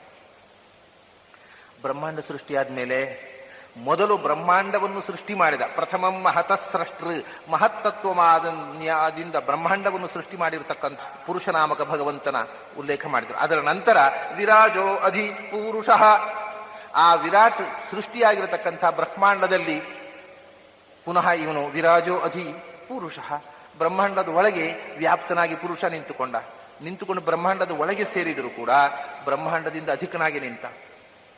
ವಿರಾಜೋ ಅಧಿ ಪೂರುಷಃ, ಇದು ಎರಡನೇ ಪುರುಷನಾಮಕ ರೂಪ. ಪುರುಷನಾಮಕ ರೂಪ ಮೂರಿದೆ, ಅದು ಎರಡನೇ ರೂಪ. ಇದು ಎಲ್ಲಿ ನಮ್ಮನ್ನು ಹೇಳಿದ್ದೆ, ಒಂದು ಮಹತಸ್ರಷ್ಟೃ, ದ್ವಿತೀಯಂತೂ ಅಂಡ ಸಂಸ್ಥಿತಂ. ಬ್ರಹ್ಮಾಂಡವನ್ನು ಸೃಷ್ಟಿ ಮಾಡಿದಂತಹ ಭಗವಂತ ಬ್ರಹ್ಮಾಂಡ ಸೃಷ್ಟಿ ಆದ ಮೇಲೆ ಕೂಡ ಬ್ರಹ್ಮಾಂಡಕ್ಕಿಂತ ಮೀರಿಯೇ ನಿಂತ, ಅತೀತನಾಗಿ ನಿಂತ. ಆಮೇಲೆ ಸಜಾತಃ ಅತ್ಯರಿಚ್ಯತ ಪಶ್ಚಾತ್ ಭೂಮಿಂ, ಅವನು ನಿತ್ಯನೂ ನಿತ್ಯ ಜಾತನಾದವ. ನಮೋ ಅಂತ ಹೇಳಿದನು, ಅಜಾಯಮಾನೋ ಬಹುಧಾ ವಿಜಾಯತೆ ನವೋ ನವೋ ಭವತಿ ಜಾಯಮಾನಃ. ಅವನು ಹುಟ್ಟೋದಿಲ್ಲ ಆದರೆ ಹುಟ್ಟುತ್ತಾನೆ. ಅಜಾಯಮಾನಃ, ಹುಟ್ಟೋದಿಲ್ಲ ಆದರೆ ಬಹಳ ಬಾರಿ ಹುಟ್ಟುತ್ತಾನೆ. ನಾವು ಎಲ್ಲರೂ ಹುಟ್ಟೋದಕ್ಕಿಂತ ಹೆಚ್ಚು ಬಾರಿ ಹುಟ್ಟೋದು ಅವನೇ. ಅಜಾಯಮಾನ, ಆದರೆ ಅವನು ಎಂದೂ ಹುಟ್ಟೋದಿಲ್ಲ. ಮತ್ತೆ ನವೋ ನವೋ ಭವತಿ ಜಾಯಮಾನಃ, ಹುಟ್ಟಿದಷ್ಟು ಬಾರಿ ಹೊಸತಾಗಿ ಕಾಣಿಸಿಕೊಳ್ತಾನೆ. ಪ್ರತಿಯೊಂದು ರೂಪವೂ ನವೋ ನವವಾಗಿ ನಮಗೆ ಗೋಚರವಾಗುತ್ತೆ. ಆ ರೀತಿ ಜಾತಃ, ಬ್ರಹ್ಮಾಂಡದ ಹೊರಗೆ ಬ್ರಹ್ಮಾಂಡ ಸೃಷ್ಟಿಯಾಗುವುದಕ್ಕಿಂತ ಮುಂಚೆ ಇದ್ದ ಭಗವಂತ ಬ್ರಹ್ಮಾಂಡದ ಒಳಗೆ ಜಾತನಾದ, ಅಭಿವ್ಯಕ್ತನಾದ. ಆಗ ಸಭೂಮಿಂ ಅತ್ಯರಿಚ್ಯತ ಅಂದ್ರು. ಇಡೀ ಬ್ರಹ್ಮಾಂಡವನ್ನು ಮೀರಿ ನಿಂತ. ಇದೇ ದ್ವಿತೀಯಂತು ಅಂಡ ಸಂಸ್ಥಿತ, ಬ್ರಹ್ಮಾಂಡ ವ್ಯಾಪ್ತವಾಗಿ ಬ್ರಹ್ಮಾಂಡವನ್ನು ಮೀರಿ ನಿಂತ ಎರಡನೇ ಪುರುಷ ರೂಪ. ಅದನಂತರ ಅಥೋ ಪುರಃ, ಅನಂತರ ಬ್ರಹ್ಮಾಂಡದೊಳಗೆ ಪುರಗಳು ಅಂದ್ರೆ ಶರೀರಗಳು. ಇದಂ ಪುರಂ ಏಕಾದಶ ದ್ವಾರಂ ಅಜಸ್ಯ ಅವಕ್ರಚೇತ ಸಹ, 11 ಬಾಗಿಲಿನ ಪುರ ಇದು ಒಂದು. ನವದ್ವಾರೇ ಪುರೇ ಅಂತಲೂ ಹೇಳ್ತಾರೆ. 9 ಬಾಗಿಲಿನ ಪುರ, 11 ಬಾಗಿಲಿನ ಪುರ. ಎಷ್ಟು ಬಾಗಿಲು ಹೇಳಬಹುದು. ಇದಕ್ಕೆ 11 ಬಾಗಿಲು, ಸಾವಿರಾರು ಬಾಗಿಲುಗಳಿವೆ. ಒಂದೊಂದು ರೋಮಕೂಪದಿಂದಲೂ ಜೀವ ಹೊರಟು ಹೋಗ್ತಾನೆ. ಆಗ ಲೆಕ್ಕ ತೆಗೆದ್ರೆ ಸಾವಿರಾರು ಬಾಗಿಲುಗಳಿವೆ. ಮುಖ್ಯವಾಗಿ ಅವರು 2 ಕಣ್ಣು 2 ಬಾಗಿಲಾಯಿತು, 2 ಕಿವಿ 4 ಬಾಗಿಲಾಯಿತು, ಮೂಗಿನ ಹೊರಳೆ 2 6 ಬಾಗಿಲಾಯಿತು, ಬಾಯಿ 7 ಬಾಗಿಲಾಗೋಯ್ತು. ಮಲಮೂತ್ರ ದ್ವಾರ 8 9 ಬಾಗಿಲು. ಇದು ಎಲ್ರಿಗೂ ಸಾಮಾನ್ಯವಾಗಿ ಗೊತ್ತಿರೋದು. ಆಮೇಲೆ 8 ಆದ್ಮೇಲೆ 9 ಬಾಗಿಲುಗಳಾದವು. ಇದು ನವದ್ವಾರ ಅಂದ್ರು. ನಾಭಿ ಅನ್ನೋದು 10ನೇ ದ್ವಾರ. ಆಮೇಲೆ ಸಹಸ್ರಾರ ಅನ್ನೋದು 11ನೇ ದ್ವಾರ. ಇಲ್ಲಿ ಜೀವ ಹೊರಟು ಹೋಗುವುದು. ಅಲ್ಲಿ ಹೋದ್ರೆ ಅದು ಕೆಳಗಿನಿಂದ ಹೋದ್ರೆ ಅದಕ್ಕೆ ಮುಕ್ತಿ ಇಲ್ಲ. ಇದನ್ನ ತಯಾ ಊರ್ಧ್ವಮಾಯನ್ ಅಮೃತತ್ವಮೇತಿ, ಸಹಸ್ರಾರದಿಂದ ಕಪಾಲದ ಈ ತುದಿಯಲ್ಲಿ ಒಂದು ದ್ವಾರ ಇದೆ. ಇದು ಸಹಸ್ರಾರ ಚಕ್ರದಲ್ಲಿ. ಇದು ಚಿಕ್ಕ ಮಕ್ಕಳಿಗೆ ಅಲ್ಲಿ ತೀರ ಮೆತ್ತಗೆ ಇರುತ್ತೆ ಆ ಭಾಗ. ದೊಡ್ಡದಾದ ಮೇಲೆ ದೇವರು ಹೆಚ್ಚು ದೇವರನ್ನು ಮರೆತ ಹಾಗೆ ಅದು ಗಟ್ಟಿಯಾಗಿ ದಪ್ಪ ಆಗ್ಲಿಕ್ಕೆ ಶುರುವಾಗುತ್ತೆ. ಆಮೇಲೆ ದ್ವಾರ ಇದೆ ಅನ್ನೋದು ಗೊತ್ತಾಗೋದಿಲ್ಲ. ಚಿಕ್ಕ ಮಕ್ಕಳಿಗೆ ಆ ಭಾಗ ಓದ್ತಿದ್ರೆ ಮೆತ್ತಗಿರುತ್ತೆ. ಮಕ್ಕಳಿಗೆ ಎಣ್ಣೆ ಹಾಕಿ ಮೀಸುವ ತಾಯಂದಿರಿಗೆ ಈ ವಿಷಯ ಗೊತ್ತಿರುತ್ತೆ. ಗಂಡಸರಿಗಿಂತ ಸಹಸ್ರಾರದ ಸ್ಪರ್ಶ ಹೆಂಗಸರಿಗೆ ಹೆಚ್ಚಿರುತ್ತೆ. ಮಕ್ಕಳನ್ನು ಮೀಸುವ ಗೊತ್ತಾಗತ್ತೆ. ಅದಕ್ಕೋಸ್ಕರ ಅದು ಸಹಸ್ರಾರದಲ್ಲಿ ಜೀವ ಪ್ರಾಣೋತ್ಕ್ರಮಣ ಆಗಬೇಕು ಅಂತ ಹೇಳಿಕೊಂಡು ಹಿಂದಿನ ಕಾಲದಲ್ಲಿ ಯತಿಗಳಿಗೆ ಶಿರೋಭೇದನ ಮಾಡ್ತಿದ್ರು. ಬಹಳ ಭಯಾನಕವಾದ ವಿಷಯ ಇದು. ಯತಿಗಳ ಜೀವಂತವಾಗಿದ್ದಾಗ ಶಿರೋಭೇದನ ಮಾಡ್ತಿದ್ರು. ಹಾಗೆ ಶಾಸ್ತ್ರಗಳಲ್ಲಿ ವಚನ ಇದೆ, ಧರ್ಮಶಾಸ್ತ್ರಗಳಲ್ಲಿ. ಆಮೇಲೆ ಈಗಲೂ ಇದೆ. ಅವು ಪ್ರಾಣೋತ್ಕ್ರಮಣ ಆದ್ಮೇಲೆ ಒಂದು ತೆಂಗಿನಕಾಯಿ ಹೊಡಿತಾರೆ ತಲೆ ಮೇಲೆ ಇಟ್ಟು. ಹೋಗಿ ಆಗಿರುತ್ತೆ, ಯಾವುದಾಗಿ ಹೋಗುತ್ತೆ ಅಂತ ಗೊತ್ತಿಲ್ಲ. ಆಮೇಲೆ ಜೀವಂತವಾಗಿರುವಾಗಲ್ಲ, ಪ್ರಾಣೋತ್ಕ್ರಮಣ ಆದ್ಮೇಲೆ ತೆಂಗಿನಕಾಯಿ ಹೊಡಿತಾರೆ ತಲೆ ಮೇಲೆ ಇಟ್ಟು. ಆದರೆ ಆ ಪ್ರಾಣೋತ್ಕ್ರಮಣಕ್ಕಿಂತ ಪೂರ್ವದಲ್ಲಿ ಶಿರೋಭೇದನ ಮಾಡ್ತಿದ್ರು. ಯಾಕೆಂದ್ರೆ ಅವರಿಗೆ ಬದುಕು ಮುಖ್ಯ ಅಲ್ಲ, ಸರಿಯಾದ ದಾರಿಯಲ್ಲಿ ಹೋಗೋದು ಮುಖ್ಯ. ತಲೆ ಒಡೆದು ಜೀವ ಬಿಡ್ತಿದ್ರು. ಇದು ಇಂಥ ಒಂದು ಕಠಿಣವಾದಂತಹ ಉಲ್ಲೇಖ ಶಾಸ್ತ್ರಗಳಲ್ಲಿದೆ. ಅದು ಸಹಸ್ರಾರದಲ್ಲಿ ಜೀವ ಹೋಗಬೇಕು ಅಂತ ಸಹಸ್ರಾರ ಭೇದನ ಮಾಡ್ತಿದ್ರು. ಅದೀಗ ಎಲ್ಲವೂ ಹಾಗೆ. ಈ ಹಿಂದೆ ಮಕ್ಕಳು ಕರ್ಣಸೂಕ್ತ ಜಪ ಮಾಡಬೇಕು. ತಂದೆ ಪ್ರಾಣೋತ್ಕ್ರಮಣ ಕಾಲದಲ್ಲಿ ತಂದೆಯ ಕಿವಿ ಹತ್ರ ಕರ್ಣಸೂಕ್ತ ಜಪ ಮಾಡಬೇಕು ಅಂತ ಶಾಸ್ತ್ರದಲ್ಲಿ ಹೇಳ್ತಾರೆ. ಆ ಕರ್ಣಸೂಕ್ತವನ್ನ ಯತ್ರಾನಂದಾಸ್ಯ ಮೋದಾಸ್ಯ ಪ್ರಮದಾಸತೆ ಕಾಮಸ್ಯ ಯತ್ರಾಪ್ತ ಕಾಮಾಸ್ತತ್ರ ಮಾಮೃತಂ ಕೃಧಿ ಇಂದ್ರಾಯೇಂದೋ ಪರಿಸ್ರವ. ಅದ್ರಲ್ಲಿ ಏನಿದೆ? ಆನಂದಮಯವಾದಂತಹ ಲೋಕಕ್ಕೆ ನನ್ನನ್ನು ಕರ್ಕೊಂಡು ಹೋಗು. ಓ ಪ್ರಾಣದೇವರೇ, ಭಗವಂತನ ಹತ್ರ ನನ್ನನ್ನು ಕರ್ಕೊಂಡು ಹೋಗು ಅಂತ ಈ ಅನುಸಂಧಾನ ಅಂತ್ಯಕಾಲದಲ್ಲಿ ಬರಬೇಕು ಅಂತ. ಅಂತ್ಯಕಾಲದಲ್ಲಿ ತಂದೆ ಊರ್ಧ್ವಶ್ವಾಸ ಎಲ್ಲಿ ಪ್ರಾರಂಭ ಮಾಡಿದಾಗ ಮಗ ಇದನ್ನು ಕಿವಿಯಲ್ಲಿ ಹೇಳಬೇಕು ಅಂತ. ಈಗೆಲ್ಲಿ ಅದು ಮಗನಿಗೆ ಬರೋದಿಲ್ಲ. ಪುರೋಹಿತರು ಹೇಳಬೇಕು. ಪುರೋಹಿತರು ಸಾಯದೆ ಬರೋದಿಲ್ಲ. ಪೂರ ಆದ್ಮೇಲೆ ಹೇಳಿ ಕಳಿಸಿ ಬರ್ಸೇನೆ. ಆಮೇಲೆ ಸತ್ ಮೇಲೆ ಈಗ ಹೇಳೋದು ಕರ್ಣಸೂಕ್ತ. ಯಾವ ಕಾರಣಕ್ಕೆ ಹೋಗುತ್ತೆ? ಸತ್ ಮೇಲೆ ಈ ಕರ್ಣಸೂಕ್ತ ಹೇಳ್ತಾರೆ. ಈಗ ಸತ್ ಮೇಲೆ ಶವ ಸಂಸ್ಕಾರ ಮಾಡೋ ಮುಂಚೆ ಕರ್ಣಸೂಕ್ತ ಹೇಳ್ತಾರೆ ಪುರೋಹಿತರು. ಯಾರಿಗೆ ಕೇಳಬೇಕು? ಅವನ ಕಿವಿ ಕೇಳಬೇಕು. ಸಾಯೋ ಜೀವ ಅದನ್ನು ಕೇಳಿಕೊಂಡು ಅದರ ಅನುಸಂಧಾನದಲ್ಲಿ ಸಾಯಬೇಕು ಅಂತ.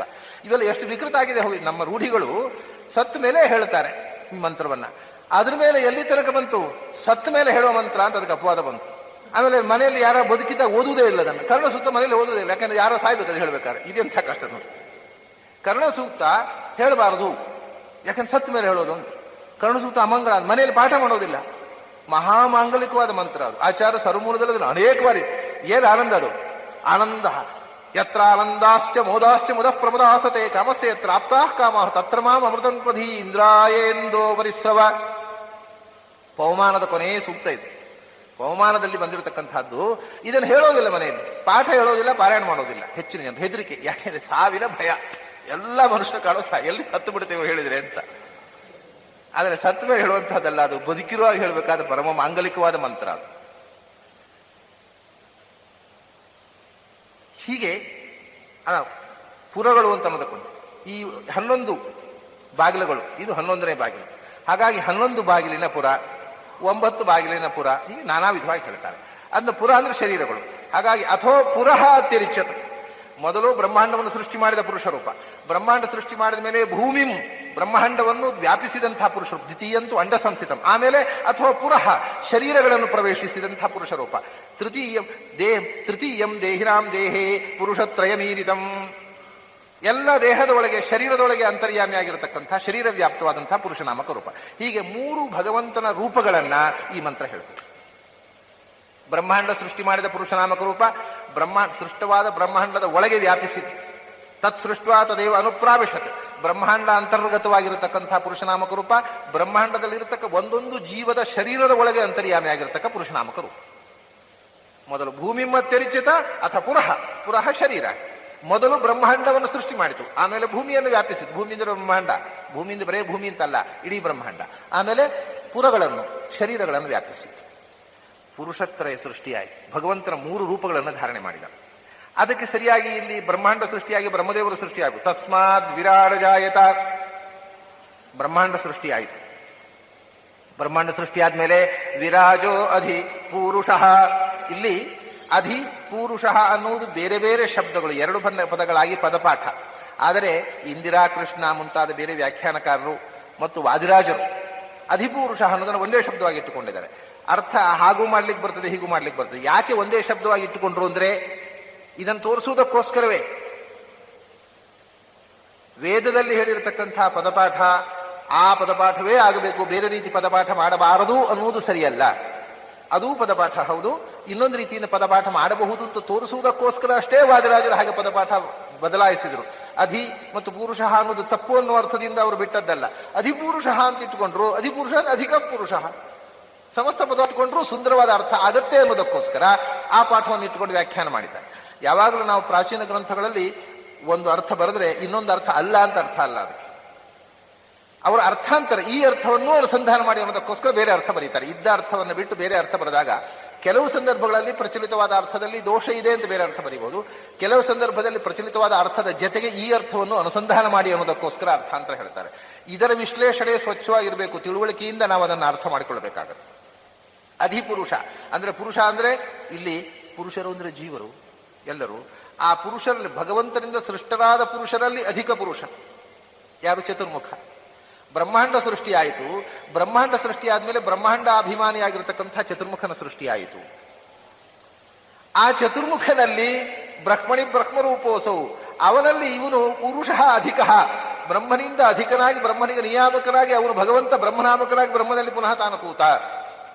ಅಷ್ಟೇ ಅಲ್ಲ, ಬ್ರಹ್ಮಾಂಡ ಸೃಷ್ಟಿಯಾಗಿ ಬ್ರಹ್ಮಾಂಡ ಅಭಿಮಾನಿಯಾದಂತಹ ಚತುರ್ಮುಖನ ಸೃಷ್ಟಿ ಆದಮೇಲೆ ಪುನಃ ತಸ್ಮಾತ್ ವಿರಾಟ ಜಾಯತ, ಭಗವಂತನಿಂದ ಮತ್ತೊಮ್ಮೆ ಈ ವಿರಾಟ್ ಅಭಿಮಾನಿ ಬ್ರಹ್ಮಾಂಡ ಅಭಿಮಾನಿಯಾಗಿರತಕ್ಕಂಥ ಚತುರ್ಮುಖ ಮತ್ತೊಮ್ಮೆ ಭಗವಂತನ ಕಮಲದಿಂದ ಬ್ರಹ್ಮಾಂಡದ ಒಳಗೆ ಪುನಃ ಸೃಷ್ಟಿ ಉಂಟು ಬ್ರಹ್ಮನಿಗೆ.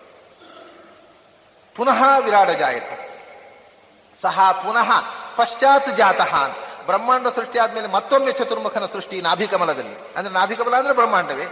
ಆ ಬ್ರಹ್ಮಾಂಡ ಶರೀರನಾಗಿರತಕ್ಕಂಥ ಚತುರ್ಮುಖನ ಸೃಷ್ಟಿ ಆದ ಮೇಲೆ ಬ್ರಹ್ಮಾಂಡದ ಒಳಗೆ ಬ್ರಹ್ಮಾಂಡದಲ್ಲಿ ಮುಂದಿನ ಸೃಷ್ಟಿ ಮಾಡಲಿಕ್ಕೋಸ್ಕರ, ಸೃಷ್ಟಿ ವಿಸ್ತಾರಕ್ಕೋಸ್ಕರ ಪುನಃ ಸೃಷ್ಟಿ ಇದೆ ಚತುರ್ಮುಖನಿಗೆ ರೂಪಾಂತರ. ಅದನ್ನ ಸಜಾತಃ ಪಶ್ಚಾತ್ ಜಾತಃ, ಅವನು ಮತ್ತೆ ಪುನಃ ಹುಟ್ಟಿದ. ಪಶ್ಚಾತ್ ಜಾತಃ, ಹುಟ್ಟಿದವ ಅತ್ಯರಿಚ್ಯತ, ಅವನು ಅಧಿಕರಾಗಿ ಕೂತ. ಯಾವುದನ್ನೆಲ್ಲ? ಭೂಮಿಂ ಅಥೋ ಪುರಃ, ಬ್ರಹ್ಮಾಂಡವನ್ನು ಬ್ರಹ್ಮಾಂಡದ ಒಳಗಿರತಕ್ಕಂಥ ಲೋಕಗಳನ್ನು ಮೀರಿ. ಯಾಕೆಂದ್ರೆ ಬ್ರಹ್ಮಾಂಡ ನಿಯಾಮಕಾಮ, ಬ್ರಹ್ಮಾಂಡದಲ್ಲಿ ಇರತಕ್ಕ ಎಲ್ಲಾ ಲೋಕಗಳಿಗೂ ಮೀರಿ ಸತ್ಯ ಲೋಕದಲ್ಲಿರುವವ, ಬ್ರಹ್ಮಾಂಡವನ್ನು ಅಲ್ಲಿರತಕ್ಕಂಥ ಲೋಕಗಳನ್ನು ಮೀರಿ ನಿಂತ. ಅಷ್ಟೇ ಅಲ್ಲ, ಅವನು ಸಜಾತಃ ಅತ್ಯರಿಚ್ಯತ, ಭಗವಂತನ ನಿಂದ ಸೃಷ್ಟರಾಗಿರತಕ್ಕಂಥ ಚತುರ್ಮುಖ ಎಲ್ಲವನ್ನೂ ಮೀರಿ ನಿಂತ. ಯಾವುದನ್ನೆಲ್ಲ? ಭೂಮಿಂ, ಬ್ರಹ್ಮಾಂಡವನ್ನೆಲ್ಲ ವ್ಯಾಪಿಸಿ ನಿಂತ, ಬ್ರಹ್ಮಾಂಡ ಶರೀರನಾಗಿ ನಿಂತ.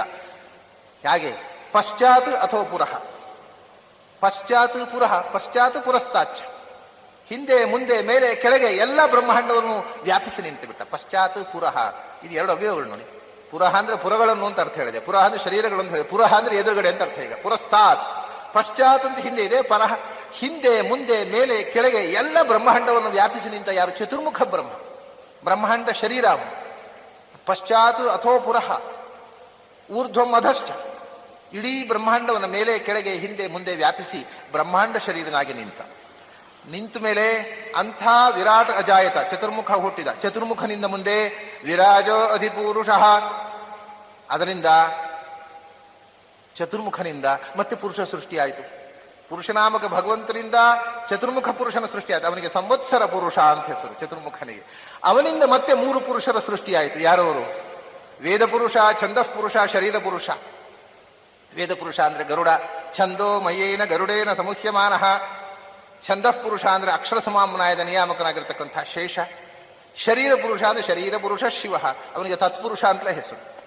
ವೇದ ಪುರುಷ, ಛಂದಃ ಪುರುಷ, ಶರೀರ ಪುರುಷ ಅಂತ ಇದು ಐತರೇಯದಲ್ಲಿ ಬಂದಿರತಕ್ಕಂಥ ಹೆಸರುಗಳು. ಗರುಡಶೇಷ ರುದ್ರರು ಅವರು ಪುರುಷ. ಅವರು ಬ್ರಹ್ಮದೇವರಿಂದ ಸೃಷ್ಟರಾದ ಪುರುಷರನ್ನೆಲ್ಲ ಅಧಿಕರು, ಅದರಿಂದ ಅಧಿಪುರುಷರವರು ಕೂಡ. ವಿರಾಜೋ ಅಧಿಪುರುಷ ಗರುಡಶೇಷ ರುದ್ರರ ಸೃಷ್ಟಿಯಾಯಿತು. ಅವರಿಂದ ಮತ್ತೆ ಬ್ರಹ್ಮಾಂಡ ಸೃಷ್ಟಿ. ರುದ್ರದೇವರಿಂದ ಪಂಚಭೂತಗಳ ಸೃಷ್ಟಿ, ಪಂಚಭೂತದಿಂದ ಬ್ರಹ್ಮಾಂಡ ಸೃಷ್ಟಿ. ಸೃಷ್ಟಿಯನ್ನು ಮೊದಲು ನಾರಾಯಣನಿಂದ ಬ್ರಹ್ಮಾಂಡ ಸೃಷ್ಟಿ, ನಾರಾಯಣನಿಂದ ಬ್ರಹ್ಮನ ಸೃಷ್ಟಿ, ಬ್ರಹ್ಮನ ಮೂಲಕ ಬ್ರಹ್ಮಾಂಡ ಸೃಷ್ಟಿ, ಬ್ರಹ್ಮನಿಂದ ರುದ್ರದೇವರ ಸೃಷ್ಟಿ, ರುದ್ರದೇವರ ಮೂಲಕ ಬ್ರಹ್ಮಾಂಡದ ಸೃಷ್ಟಿ. ಪಂಚಭೂತಗಳಿಂದ ಬ್ರಹ್ಮಾಂಡ, ಪಂಚಭೂತಗಳು ಹುಟ್ಟಿದ್ದೇ ರುದ್ರದೇವರಿಂದ, ತಾಮಸಾಹಂಕಾರದಿಂದ. ಅದನ್ನೇ ಅವರು ಪಂಚಮುಖ. ಧ್ಯೇಯ ಪಂಚಮುಖೋ ರುದ್ರ ಸ್ಫಟಿಕಾಮಲ ಕಾಂತಿವಾನ್ ವಿದ್ಯುತ್ ಶುಭ್ರಾಸಿ ರಜಶಮಾನ್ ಯಸ್ಯ ಮುಖಾನ್ಯತು. ಪಂಚಮುಖಗಳು ಪಂಚಭೂತಗಳು. ಹೀಗೆ ಅಧಿಪುರುಷ ಅಂದ್ರೆ ಗರುಡಶೇಷ ರುದ್ರ, ಛಂದಃ ಪುರುಷ, ವೇದ ಪುರುಷ, ಶರೀರ ಪುರುಷ. ಇವೇ ನಮ್ಮ ಅನ್ನಮಯ ಪ್ರಾಣಮಯ ಮನೋಮಯ ಕೋಶಗಳಲ್ಲಿ ಇರತಕ್ಕಂಥ ಪುರುಷರು. ಶರೀರ ಪುರುಷ ಅಂದ್ರೆ ಅನ್ನಮಯ ಕೋಶದಲ್ಲಿ ಇರತಕ್ಕಂಥವ್ರು. ಆಮೇಲೆ ಛಂದಃ ಪುರುಷ ಅಕ್ಷರ ಸಮಾಮ್ನಾಯ, ವರ್ಣಗಳನ್ನ, ಮಾತುಗಳನ್ನ, ಅಕ್ಷರಗಳನ್ನ, ವರ್ಣಮಾಲಿಕೆಯನ್ನ ನಾವು ಉಚ್ಚಾರ ಮಾಡತಕ್ಕಂಥದ್ದು ಪ್ರಾಣಮಯ ಕೋಶದಿಂದ, ಅನ್ನಮಯ ಕೋಶದಿಂದ ಅಲ್ಲ. ಅನ್ನಮಯ ಕೋಶ ಅಂದ್ರೆ ಈ ದೇಹದಲ್ಲಿರ್ತಕ್ಕಂಥ ಮಣ್ಣು ನೀರು. ಇದರಲ್ಲಿ ಈ ಮಣ್ಣು ನೀರಿನ ಆಕಾರ ಕೊಟ್ಟಂತಹದ್ದು ಅನ್ನಮಯ ಕೋಶ. ಅದನ್ನು ನಿಯಮಿಸ್ತಕ್ಕಂಥ ಶರೀರ ಪುರುಷ ರುದ್ರದೇವರು. ಅದರ ನಂತರ ಈ ಆಕಾರದಲ್ಲಿ ಬಂದ ಕೂಡಲೇ ಬಾಯಿಂದ ಮಾತು ಬರಬೇಕಾಗಿಲ್ಲ. ಮಾತು ಬರಬೇಕಾಗಿದ್ರೆ ಅನ್ನಮಯ ಕೋಶದ ಪ್ರಾಣಮಯ ಕೋಶ ಇರಬೇಕು. ಪ್ರಾಣಮಯ ಕೋಶ ಅಂತಂದ್ರೆ ಗಾಳಿ, ಬೆಂಕಿ, ಗಾಳಿ, ಆಕಾಶ, ಇದು ಪ್ರಾಣಮಯ ಕೋಶ.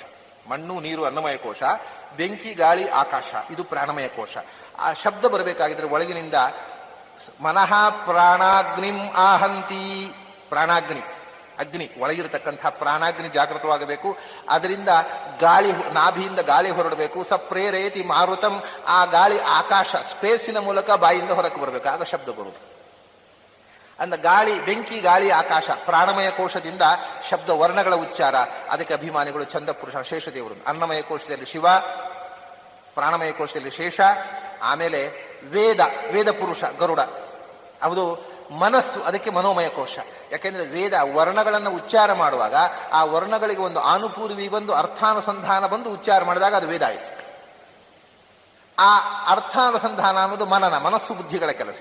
ಅದರಿಂದ ಮನಸ್ಸು ಬುದ್ಧಿ ಅಹಂಕಾರಗಳ ಕೋಶದಲ್ಲಿ ಇರತಕ್ಕಂಥವ ಅವನು ವೇದ ಪುರುಷ ಅಂದ್ರೆ ಗರುಡ. ಅದರ ಆಚೆಗೆ ಚಿತ್ತ ಇದೆ, ಅದು ವಿಜ್ಞಾನಮಯ ಕೋಶ. ಅದರಲ್ಲಿ ಇರತಕ್ಕಂಥವರು ಬ್ರಹ್ಮವಾಯುಗಳು. ಅದರ ಆಚೆಗೆ ಆನಂದಮಯ ಕೋಶ ಇದೆ, ಅದು ಶ್ರೀ ತತ್ವ ಮತ್ತು ನಾರಾಯಣ ತತ್ವ ಇರತಕ್ಕಂಥದ್ದು. ಅದೇ ಚೇತನ, ವಿಜ್ಞಾನಮಯ, ಆನಂದಮಯ ಕೋಶ. ಹೀಗೆ ಪಂಚಕೋಶಗಳಲ್ಲಿ ಇರತಕ್ಕಂಥ ಮೊದಲು ಬ್ರಹ್ಮ ಸೃಷ್ಟಿ ಆಯ್ತು ಅಂದ್ರೆ ಚಿತ್ತ ಸೃಷ್ಟಿ, ಮಹತ್ತತ್ವ, ವಿಜ್ಞಾನಮಯ ಕೋಶ. ವಿಜ್ಞಾನಮಯದಿಂದ ಪ್ರಾಣಮಯ, ಮನೋಮಯ, ಪ್ರಾಣಮಯ, ಅನ್ನಮಯಗಳ ಸೃಷ್ಟಿ ಆಯಿತು. ಈ ಮನೋಮಯ, ಪ್ರಾಣಮಯ, ಅನ್ನಮಯ ಸೃಷ್ಟಿಯೇ ಗರುಡಶೇಷರುದ್ರರು ಅನ್ನೋದು. ಮನೋಮಯ, ಪ್ರಾಣಮಯ, ಅನ್ನಮಯ ಸೃಷ್ಟಿ ಅಂದ್ರು ಗರುಡಶೇಷರುದ್ರ ಸೃಷ್ಟಿ ಅಂದ್ರು ಒಂದೇ. ಅದು ಅಭಿಮಾನ ದೇವತೆಗಳ ಸೃಷ್ಟಿ, ಇದು ಅಭಿಮನ್ಯಮಾನವಾದ ಸೃಷ್ಟಿ. ಅದು ಪಿಂಡಾಂಡ, ಇದು ಬ್ರಹ್ಮಾಂಡದಲ್ಲಿ. ಪಿಂಡಾಂಡದಲ್ಲಿ ಹೇಳುವಾಗ ಅದನ್ನೇ ಅಲ್ಲಿ ಅಹಂಕಾರ ತತ್ವ, ಮನಸ್ಸು, ಬುದ್ಧಿ, ಪಂಚಭೂತಗಳು ಅಂತಾರೆ.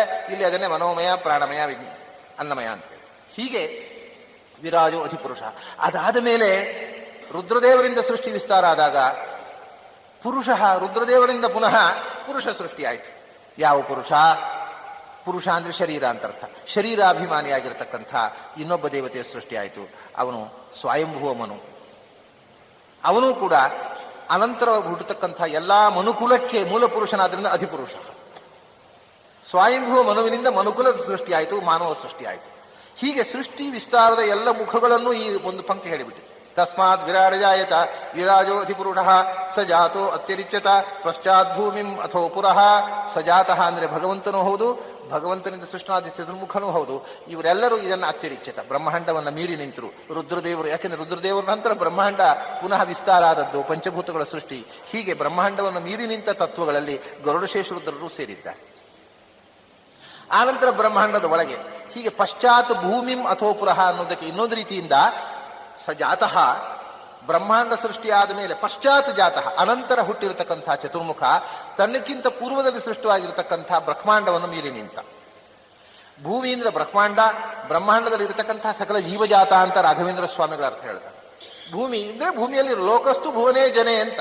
ಸಂಸ್ಕೃತ ಲೋಕ ಅಂದ್ರೆ ಲೋಕವೂ ಹೌದು, ಲೋಕದಲ್ಲಿ ಇರತಕ್ಕ ಜನರು ಹೌದು. ಜನರೇ ಇಲ್ದಿದ್ದ ಲೋಕ ಏನು ಲೋಕ? ಅದನ್ನು ಲೋಕ ಮಾಡುವ ಲೋಕನ ಆಲೋಕನ ಅವಲೋಕನ ಮಾಡುವವರೇ ಇಲ್ಲ. ಅದೇನು ಲೋಕ?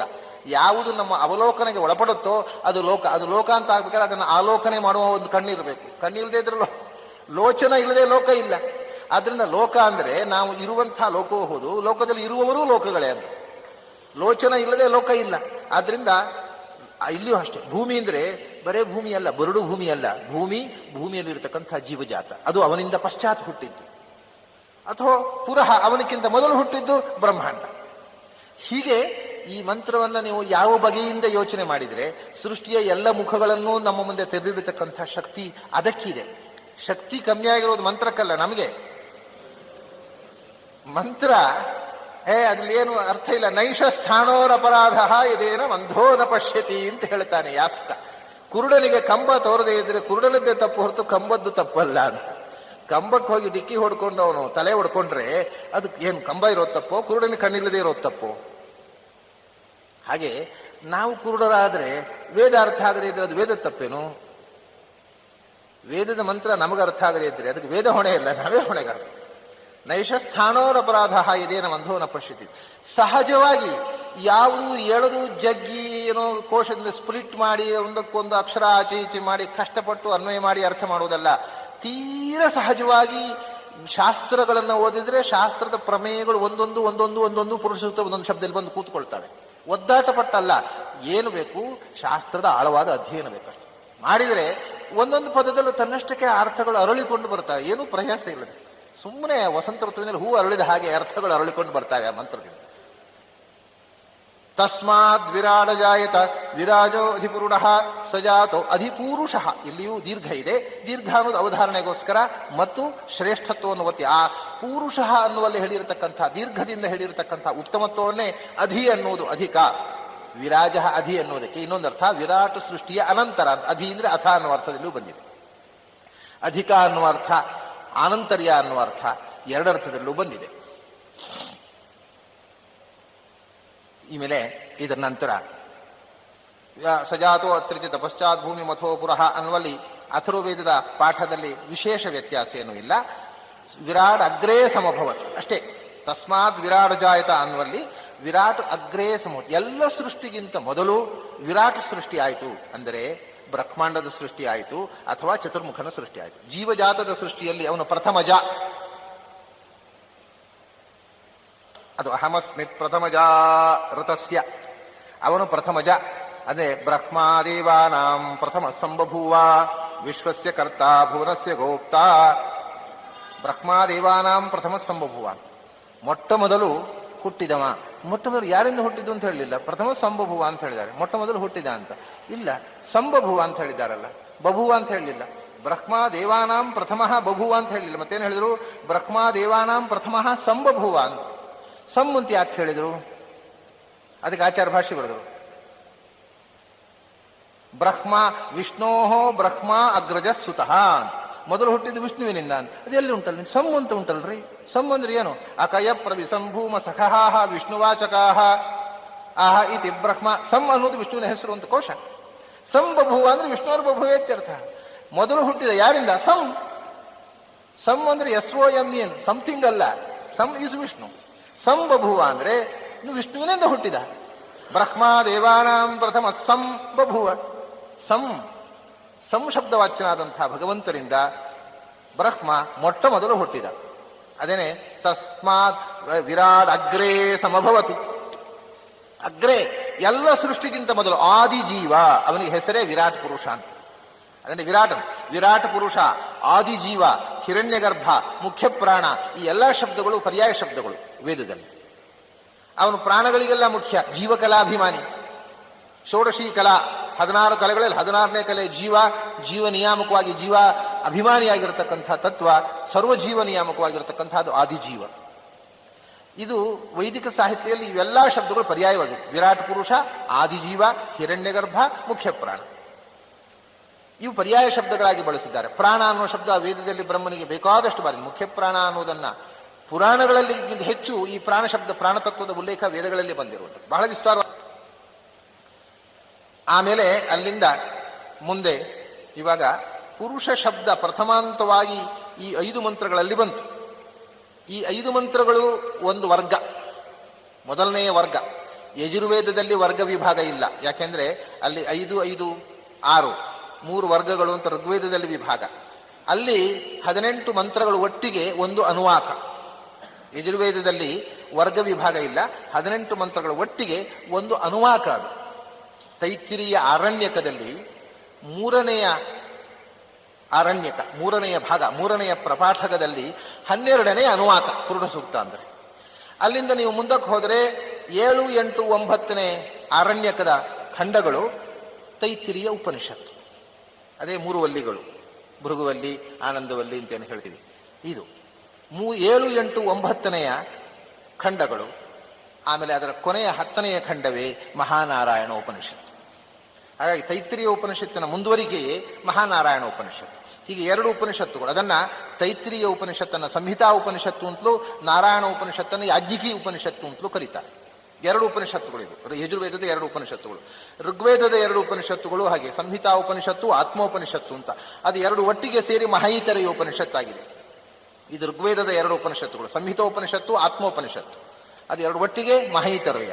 ಹಾಗೆಯೇ ತೈತ್ರಿಯ ಉಪನಿಷತ್ತು ಅಥವಾ ಸಂಹಿತೋಪನಿಷತ್ತು, ಆಮೇಲೆ ಯಾಜ್ಞಿಕಿ ಉಪನಿಷತ್ತು, ಇದು 2ಕ್ಕೆ ಪ್ರತ್ಯೇಕವಾಗಿ ತೈತ್ರಿಯ ಉಪನಿಷತ್ತು ಮತ್ತು ನಾರಾಯಣ ಉಪನಿಷತ್ತು ಅಂತ ಹೆಸರು. ಹೀಗೆ ಇದು ಕೊನೆಯ ಭಾಗ. ತೈತ್ರಿಯ ಆರಣ್ಯಕದ 7, 8, 9, 10 ಚಾಪ್ಟರ್ಗಳು.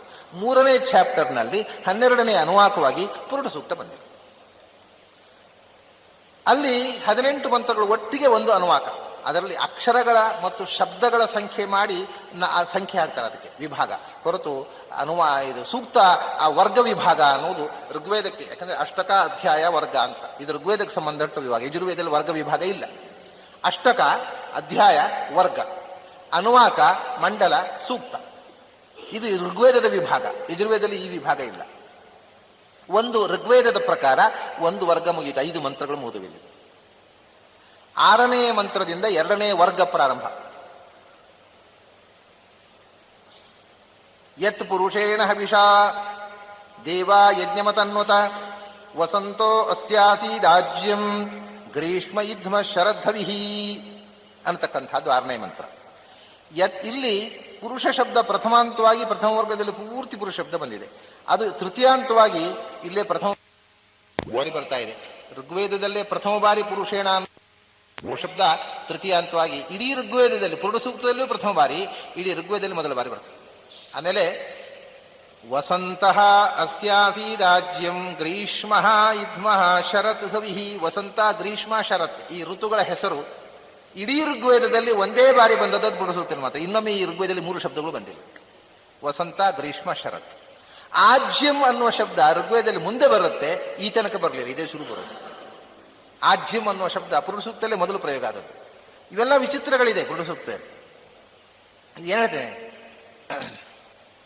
ಯತ್ ಪುರುಷೇಣ ಹವಿಷಾ ದೇವಾಹ ಯಜ್ಞಂ ಅತನ್ವತ. ಇವಾಗ ಸೃಷ್ಟಿ ಬಂತು. ನಾನು ಮೊನ್ನೆ ಹೇಳಿದೆ ಜ್ಞಾನ, ಅಜ್ಞಾನ, ಬಂಧ, ಮೋಕ್ಷ, ಇದರ ಉಲ್ಲೇಖವನ್ನು ಮೊದಲು ಮಂತ್ರಗಳು ಹೇಳಿ, ತಸ್ಮಾತ್ ವಿರಾಡ ಜಾಯತ, ಸೃಷ್ಟಿ ಮಾಡಿ ಅದರೊಳಗೆ ತಾನು ಸೇರಿಕೊಂಡ. ಯಾಕೆ? ಅದನ್ನು ನಿಯಮನ ಮಾಡೋದಕ್ಕೋಸ್ಕರ ಮತ್ತು ಪಾಲನೆ ಮಾಡೋದಕ್ಕೋಸ್ಕರ. ಹಾಗಾದ್ರೆ ಸೃಷ್ಟಿ, ಸ್ಥಿತಿ, ನಿಯಮನ ಅದರ ವಿಷಯ. ಬರೇ ಇನ್ನು ಸಂಹಾರದ ಮುಖ ಮಾತ್ರ ಇಲ್ಲಿ ಸ್ಪಷ್ಟವಾಗಿ ಬಾರದೇ ಇರುವಂತಹದ್ದು. ಈ 3 ಮುಖಗಳನ್ನು ಇನ್ನು ಮುಂದೆ ಸೃಷ್ಟಿ, ಸ್ಥಿತಿ, ನಿಯಮನ, ಸೃಷ್ಟಿ ಮಾಡಿ ಅದರೊಳಗೆ ಪ್ರವೇಶ ಮಾಡಿ ಹಾಗೆ ನಿಯಮನ ಮಾಡಿದ, ಈ ಮುಖಗಳನ್ನು ಹೇಳ್ತಾ ಹೋಗ್ತಾರೆ. ತಸ್ಮಾತ್ ವಿರಾಡ ಜಾಯತ ವಿರಾಜೋ ಅಧಿಪುರುಷ ಸಜಾತೋ ಅತ್ಯರಿಚ್ಯತ ಪಶ್ಚಾತ್ ಭೂಮಿ ಮಥೋ ಪುರಃ ಯತ್ ಪುರುಷೇಣ ಹವಿಷಾ ದೇವಾ ಯಜ್ಞಂ ಅತನ್ವತ. ಇಲ್ಲಿ ಸೃಷ್ಟಿಯ ವಿಸ್ತಾರವನ್ನ, ಸೃಷ್ಟಿ ಅನ್ನುವುದು ಒಂದು ಯಜ್ಞ, ಸೃಷ್ಟಿ ಅನ್ನುವುದು ಒಂದು ಯಜ್ಞ ಅಂತ ನಾವು ಇವತ್ತು ಯಜ್ಞ ಮಾಡುವಾಗಲೂ ಈ ಅನುಸಂಧಾನ, ಅಗ್ನಿಮುಖದಲ್ಲಿ ಯಜ್ಞ ಮಾಡುವುದನ್ನ ಇದು ಮಾನಸ ಯಜ್ಞ.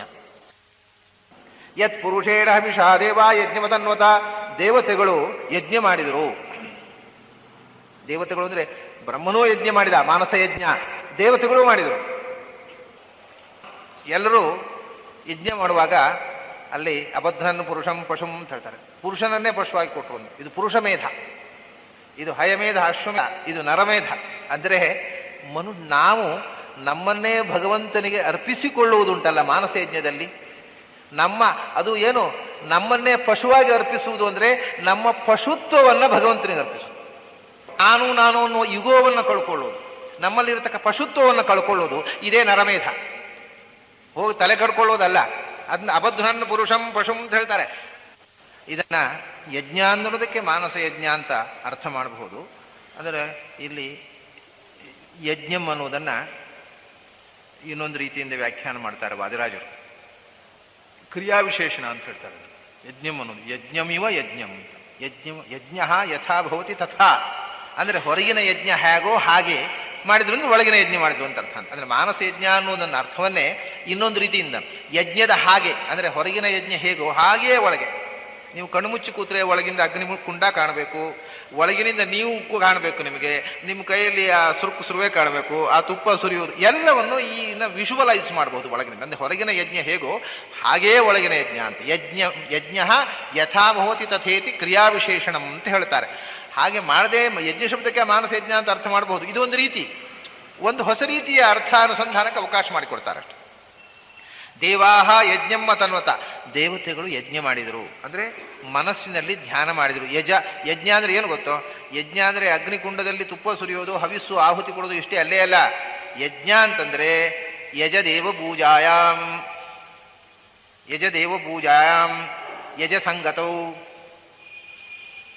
ಯಜಕರಣೇ, ಯಜದೇವ ಪೂಜಾ ಸಂಗತಿ ಕರಣೇಶು ಅಂತ.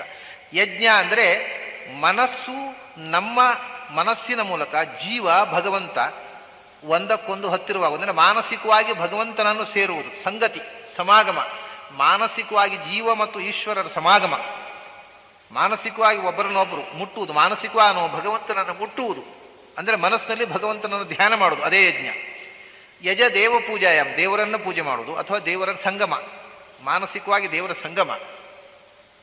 ಇದಕ್ಕೆ ಸಂಗತಿಕರಣ ದಾನೇಶು, ಯಜ ದಾನೇ, ಕೊಡುವುದು. ಅದೇ ಯಜ್ಞ. ಈ ಹೊರಗಿನ ಯಜ್ಞಾನು ದಾನ ಅನ್ನೋದು, ಹವಿರ್ದಾನ. ಯಜ್ಞ ಅಂದ್ರೆ ಹವಿರ್ದಾನ, ಹವಿಸ್ಸು ಅರ್ಪಿಸುವುದು. ಯಜ್ಞ ಅಂದ್ರೆ ಅರ್ಪಿಸುವುದು.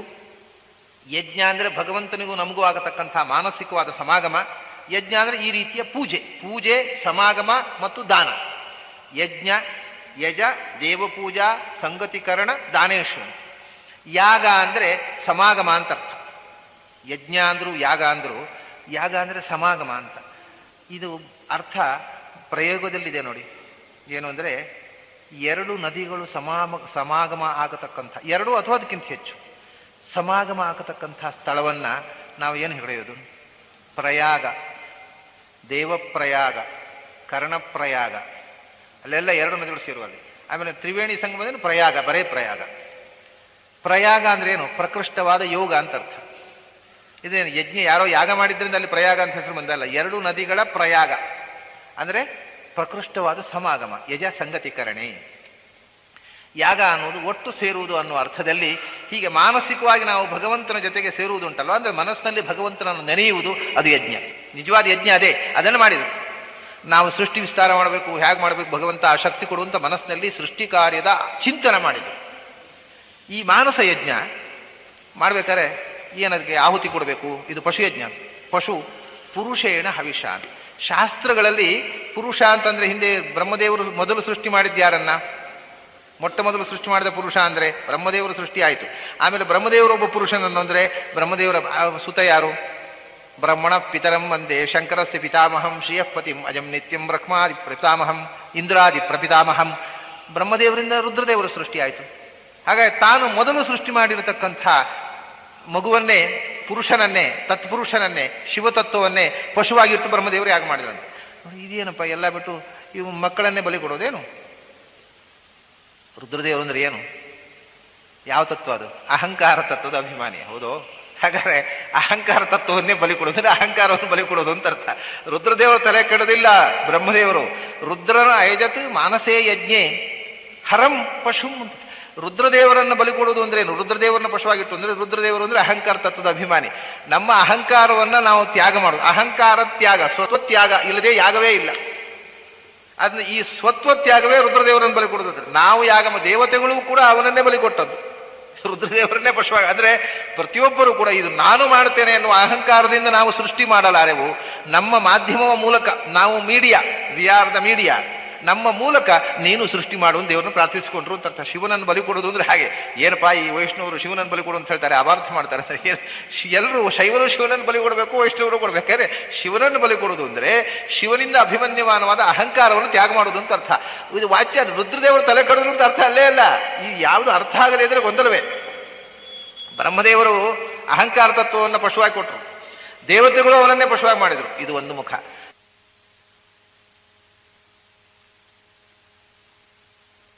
ಇನ್ನೊಂದು ಮುಖದಲ್ಲಿ ಶಾಸ್ತ್ರಕಾರ ಹೇಳಿರುವಂತಹ ಅರ್ಥವೇ ಪುರುಷ ಅಂದ್ರೆ ಶರೀರ, ಅಂದ್ರೆ ನಮ್ಮ ದೇಹ. ಈ ದೇಹವನ್ನೇ ತನ್ನನ್ನೇ ತಾನು ಬಲಿ ಕೊಡುವುದಿಲ್ಲ. ಪ್ರತಿ ದೇವತೆಗಳು ತಮ್ಮ ಪುರುಷವನ್ನು ಕೊಟ್ಟರು. ಅಂದ್ರೆ ಪುರುಷ ಅಂದ್ರೆ ಶರೀರ ಅಂತ ಅರ್ಥ. ದೇವತೆಗಳು ತಮ್ಮ ಶರೀರವನ್ನು ಬಲಿ ಕೊಟ್ಟರು, ಬ್ರಹ್ಮದೇವರು ತಮ್ಮ ಶರೀರವನ್ನ. ಅಂದ್ರೆ ಈ ಶರೀರ ನನ್ನದಲ್ಲ, ನಿನ್ನದು. ಇದನ್ನು ನೇಮಿಸುವವ ನೀನು. ನೀನು ಈ ಶರೀರ ಇಂದ್ರಿಯಗಳಲ್ಲಿ ಇದ್ದು ಋಷಿಕೇಶನಾಗಿ ನಡೆಸಬೇಕಾದವ ನೀನು. ನನ್ನಲ್ಲಿ ಏನು ಇದರಲ್ಲಿ ಅಧಿಕಾರ ಇಲ್ಲ. ನಾಹಂ ಇದು ಶರೀರ ಚೇಷ್ಟಾಮೇವ ಸರ್ವಂ ತ್ವದಾರಾಧನಮೇವ. ಎಲ್ಲ ಈ ಶರೀರದ ಕ್ರಿಯೆ ನಿನ್ನ ಆರಾಧನೆ, ಇದು ನಿನ್ನ ಅಧೀನ. ನರತೆ ತ್ವತ್ಕ್ರಿಯತೆ ಕಿಂಚನಾರೇ. ಇದೇ ಶರೀರವನ್ನು ಭಗವಂತನಿಗೆ ಅರ್ಪಣೆ ಮಾಡೋದು. ಅಂದ್ರೆ ಶರೀರವನ್ನು ಪಶುವಾಗಿ ಭಗವಂತನ ಒಟ್ಟಿಸುವುದಂದ್ರೆ ನರತೆ ತ್ವತ್ಕ್ರಿಯತೆ ಕಿಂಚನಾರೇ ಮಹಾಂ ಅರ್ಕಂ ಮಘವನ್ ಚಿತ್ರಮರ್ಚ. ನಿನ್ನನ್ನು ಬಿಟ್ಟು ಏನೂ ನಡೆಯೋದಿಲ್ಲ. ಈ ಶರೀರದ ಮೂಲಕ ಒಳ್ಳೆಯ ಕೆಲಸ ಮಾಡಿಸು, ನಿನ್ನ ಪೂಜೆಯನ್ನು ನೀನೇ ಮಾಡಿಸಿಕೊ, ಈ ವಿಶ್ವ ಸೃಷ್ಟಿಯನ್ನು ನಮ್ಮ ಮೂಲಕ ನೀನು ಮಾಡು ಅಂತ ಪ್ರಾರ್ಥನೆ ಉಂಟಲ್ಲ, ಅದೇ ಮಾನಸಯಜ್ಞ. ಅದಕ್ಕೋಸ್ಕರ ಈ ಶರೀರವನ್ನೇ ಪ್ರತಿಯೊಬ್ಬ ಬ್ರಹ್ಮದೇವರು ತಮ್ಮ ಪುರುಷನನ್ನು ಅರ್ಪಣೆ ಮಾಡಿದ್ರು. ಪುರುಷ ಅಂದ್ರೆ ಪುರುಷ ಅನ್ನೋದಕ್ಕೆ ಶರೀರ ಅಂತ ಅರ್ಥದೆ. ಯಾಕೆಂದ್ರೆ ಇದನ್ನು ಪೂರಯತಿ ಕಾಮಾನ್, ಇದರ ಮೂಲಕ ನಾವು ನಮ್ಮ ಭೋಗಗಳನ್ನು ಪೂರ್ಣೆ ಮಾಡಿಕೊಳ್ಳುವುದು. ಅದರಿಂದ ಪುರಃ ಶರೀರಂ ಅಂತ. ಪುರುಷ ಪುರಶಬ್ದಕ್ಕೆ ಕುಶನ್ ಪ್ರತ್ಯಯ ಬಂದ್ರೆ ಪುರುಷ ಅಂತ ಆಗುದು ಅಷ್ಟೇ. ಪುರುಷ ಅಂದ್ರೆ ಪುರ ಅಂದ್ರೆ ಒಂದೇ, ಪ್ರತ್ಯಯ ಬೇರೆ ಅಷ್ಟೇ. ವ್ಯಾಕರಣದ ಪ್ರಕಾರ ಪುರುಷ ಶಬ್ದಕ್ಕೆ ಶರೀರ ಅಂತ ಅರ್ಥ. ಅಂದ ಪುರ ಅಂದ್ರೂ ಪುರುಷ ಅಂದ್ರೂ ಒಂದೇ, ಒಂದು ಬೇರೆ ಪ್ರತ್ಯಯ ಹಾಕಿ. ಈ ತಮ್ಮ ಶರೀರವನ್ನೇ, ತಮ್ಮ ಅಹಂಕಾರ ಈಗೋ ಅಥವಾ ತಮ್ಮ ಶರೀರದ ಸ್ವತ್ವವನ್ನೇ ಭಗವಂತನಿಗೆ ಅರ್ಪಿಸಿದ್ರು. ಇದು ನಿನ್ನ ಸೊತ್ತು, ನನ್ನ ಸೊತ್ತು ಅಲ್ಲ. ಇದೇ ಸ್ವತ್ವ ತ್ಯಾಗ ಅಲ್ವೇ? ಹೀಗೆ ಆ ಸ್ವತ್ವವನ್ನ ಭಗವಂತನಿಗೆ ಅರ್ಪಿಸಿದ್ರು. ತಮ್ಮ ಪ್ರತಿಯೊಬ್ಬ ದೇವತೆಗಳು, ಋಷಿಗಳು, ಎಲ್ಲ ಜ್ಞಾನಿಗಳು, ಬ್ರಹ್ಮದೇವರಿಂದ ಹಿಡಿದು ಸಮಸ್ತರು ಸೃಷ್ಟಿಗೆ ಆಗುವ ಮುಂಚೆ ತಮ್ಮ ಶರೀರದ ಅಭಿಮಾನ ತೊರೆದು ಇದು ನಿನ್ನ ಸ್ವತ್ತು, ಇದರ ಮೂಲಕ ನೀನು ಮಾಡಬೇಕು. ಸರ್ವಾಂತರ್ಯಾಮಕಃ ವಿಷ್ಣು. ಪ್ರಾರಂಭದಲ್ಲಿ ಪ್ರಾತಃ ಪ್ರಭೃತಿ ಸಾಯಾಂತಂ ಸಾಯಾಧಿಪ್ರಾತರಂತತಃ ಯತ್ಕರೋಮಿ ತದನ್ ಜಗನ್ನಾಥ ತದಸ್ತವ ಪೂಜನಂ ಪ್ರಾತಃ ಕಾಲಾದಿ ಕರ್ಮ ನಿತ್ಯಂ ನೈಮಿತ್ತಿಕಂ ತಥಾ ಕೇಶವಾರಾಧನಾರ್ಥಾಯ ಕರಿಷ್ಯೇಹಂ ತ್ವಾಜ್ಞೇಯ ಮಯಿ ಸ್ಥಿತೋ ಮದಂಗೇಶು ಸರ್ವಶಃ ಸ್ವಾತ್ಮತಂತ್ರ ವ್ಯಾಪ್ತವಾನ್ ಹರಿ ಸರ್ವಶಃ ಸ್ವಾತ್ಮತಂತ್ರೋ ಮಾಂ ಸ್ವೇಚ್ಛೆಯ ವರ್ತಯ ತ್ಯಜ ಸ್ವಾತ್ಮನಸ್ತಸ್ಯ ಪೂಜಾ ಸ್ಯು ಮನೋವಾಕ್ ಕಾಯ ವೃತ್ತಯ. ಇದೇ ಮಾನಸಯಜ್ಞ. ಈ ಮನಸ್ಸು, ವಾಕ್, ಕಾಯ ಇದೆಲ್ಲವನ್ನೂ ನೀನು ನಿಯಂತ್ರಿಸುವವ. ಇದನ್ನು ನಿನಗೆ ಅರ್ಪಿಸಿದ್ದೇನೆ. ಇದೇ ಪಶುಬಲಿ, ಪಶುತ್ವದ ಬಲಿ. ಇದು ಪಶುಬಲಿ. ಹೀಗೆ ಪುರುಷೇಣ ಹವಿಷ, ಪುರುಷನನ್ನೇ ಹವಿಯಾಗಿ ಕೊಟ್ರಂತೆ. ಹವಿಸ್ಸು ಮಾಡಿ, ಅದು ಪ್ರಧಾನ ಹವಿಸ್ಸು. ಆಮೇಲೆ ಮತ್ತೆ ಪುರೋಡಾಶ ಹವಿಸ್ಸು ಬೇರೆ ಇದೆ. ಅದಕ್ಕೆ ಮುಂದೆ ಹೇಳ್ತಾರೆ ಶರದ್ಹವಿಹಿ ಅಂತ, ಅದು ಬೇರೆ. ಪ್ರಧಾನ ಹವಿಸ್ಸು, ಪ್ರಧಾನ ಆಹುತಿ ಯಾವುದು ಅಂದ್ರೆ ಪುರುಷನೇ.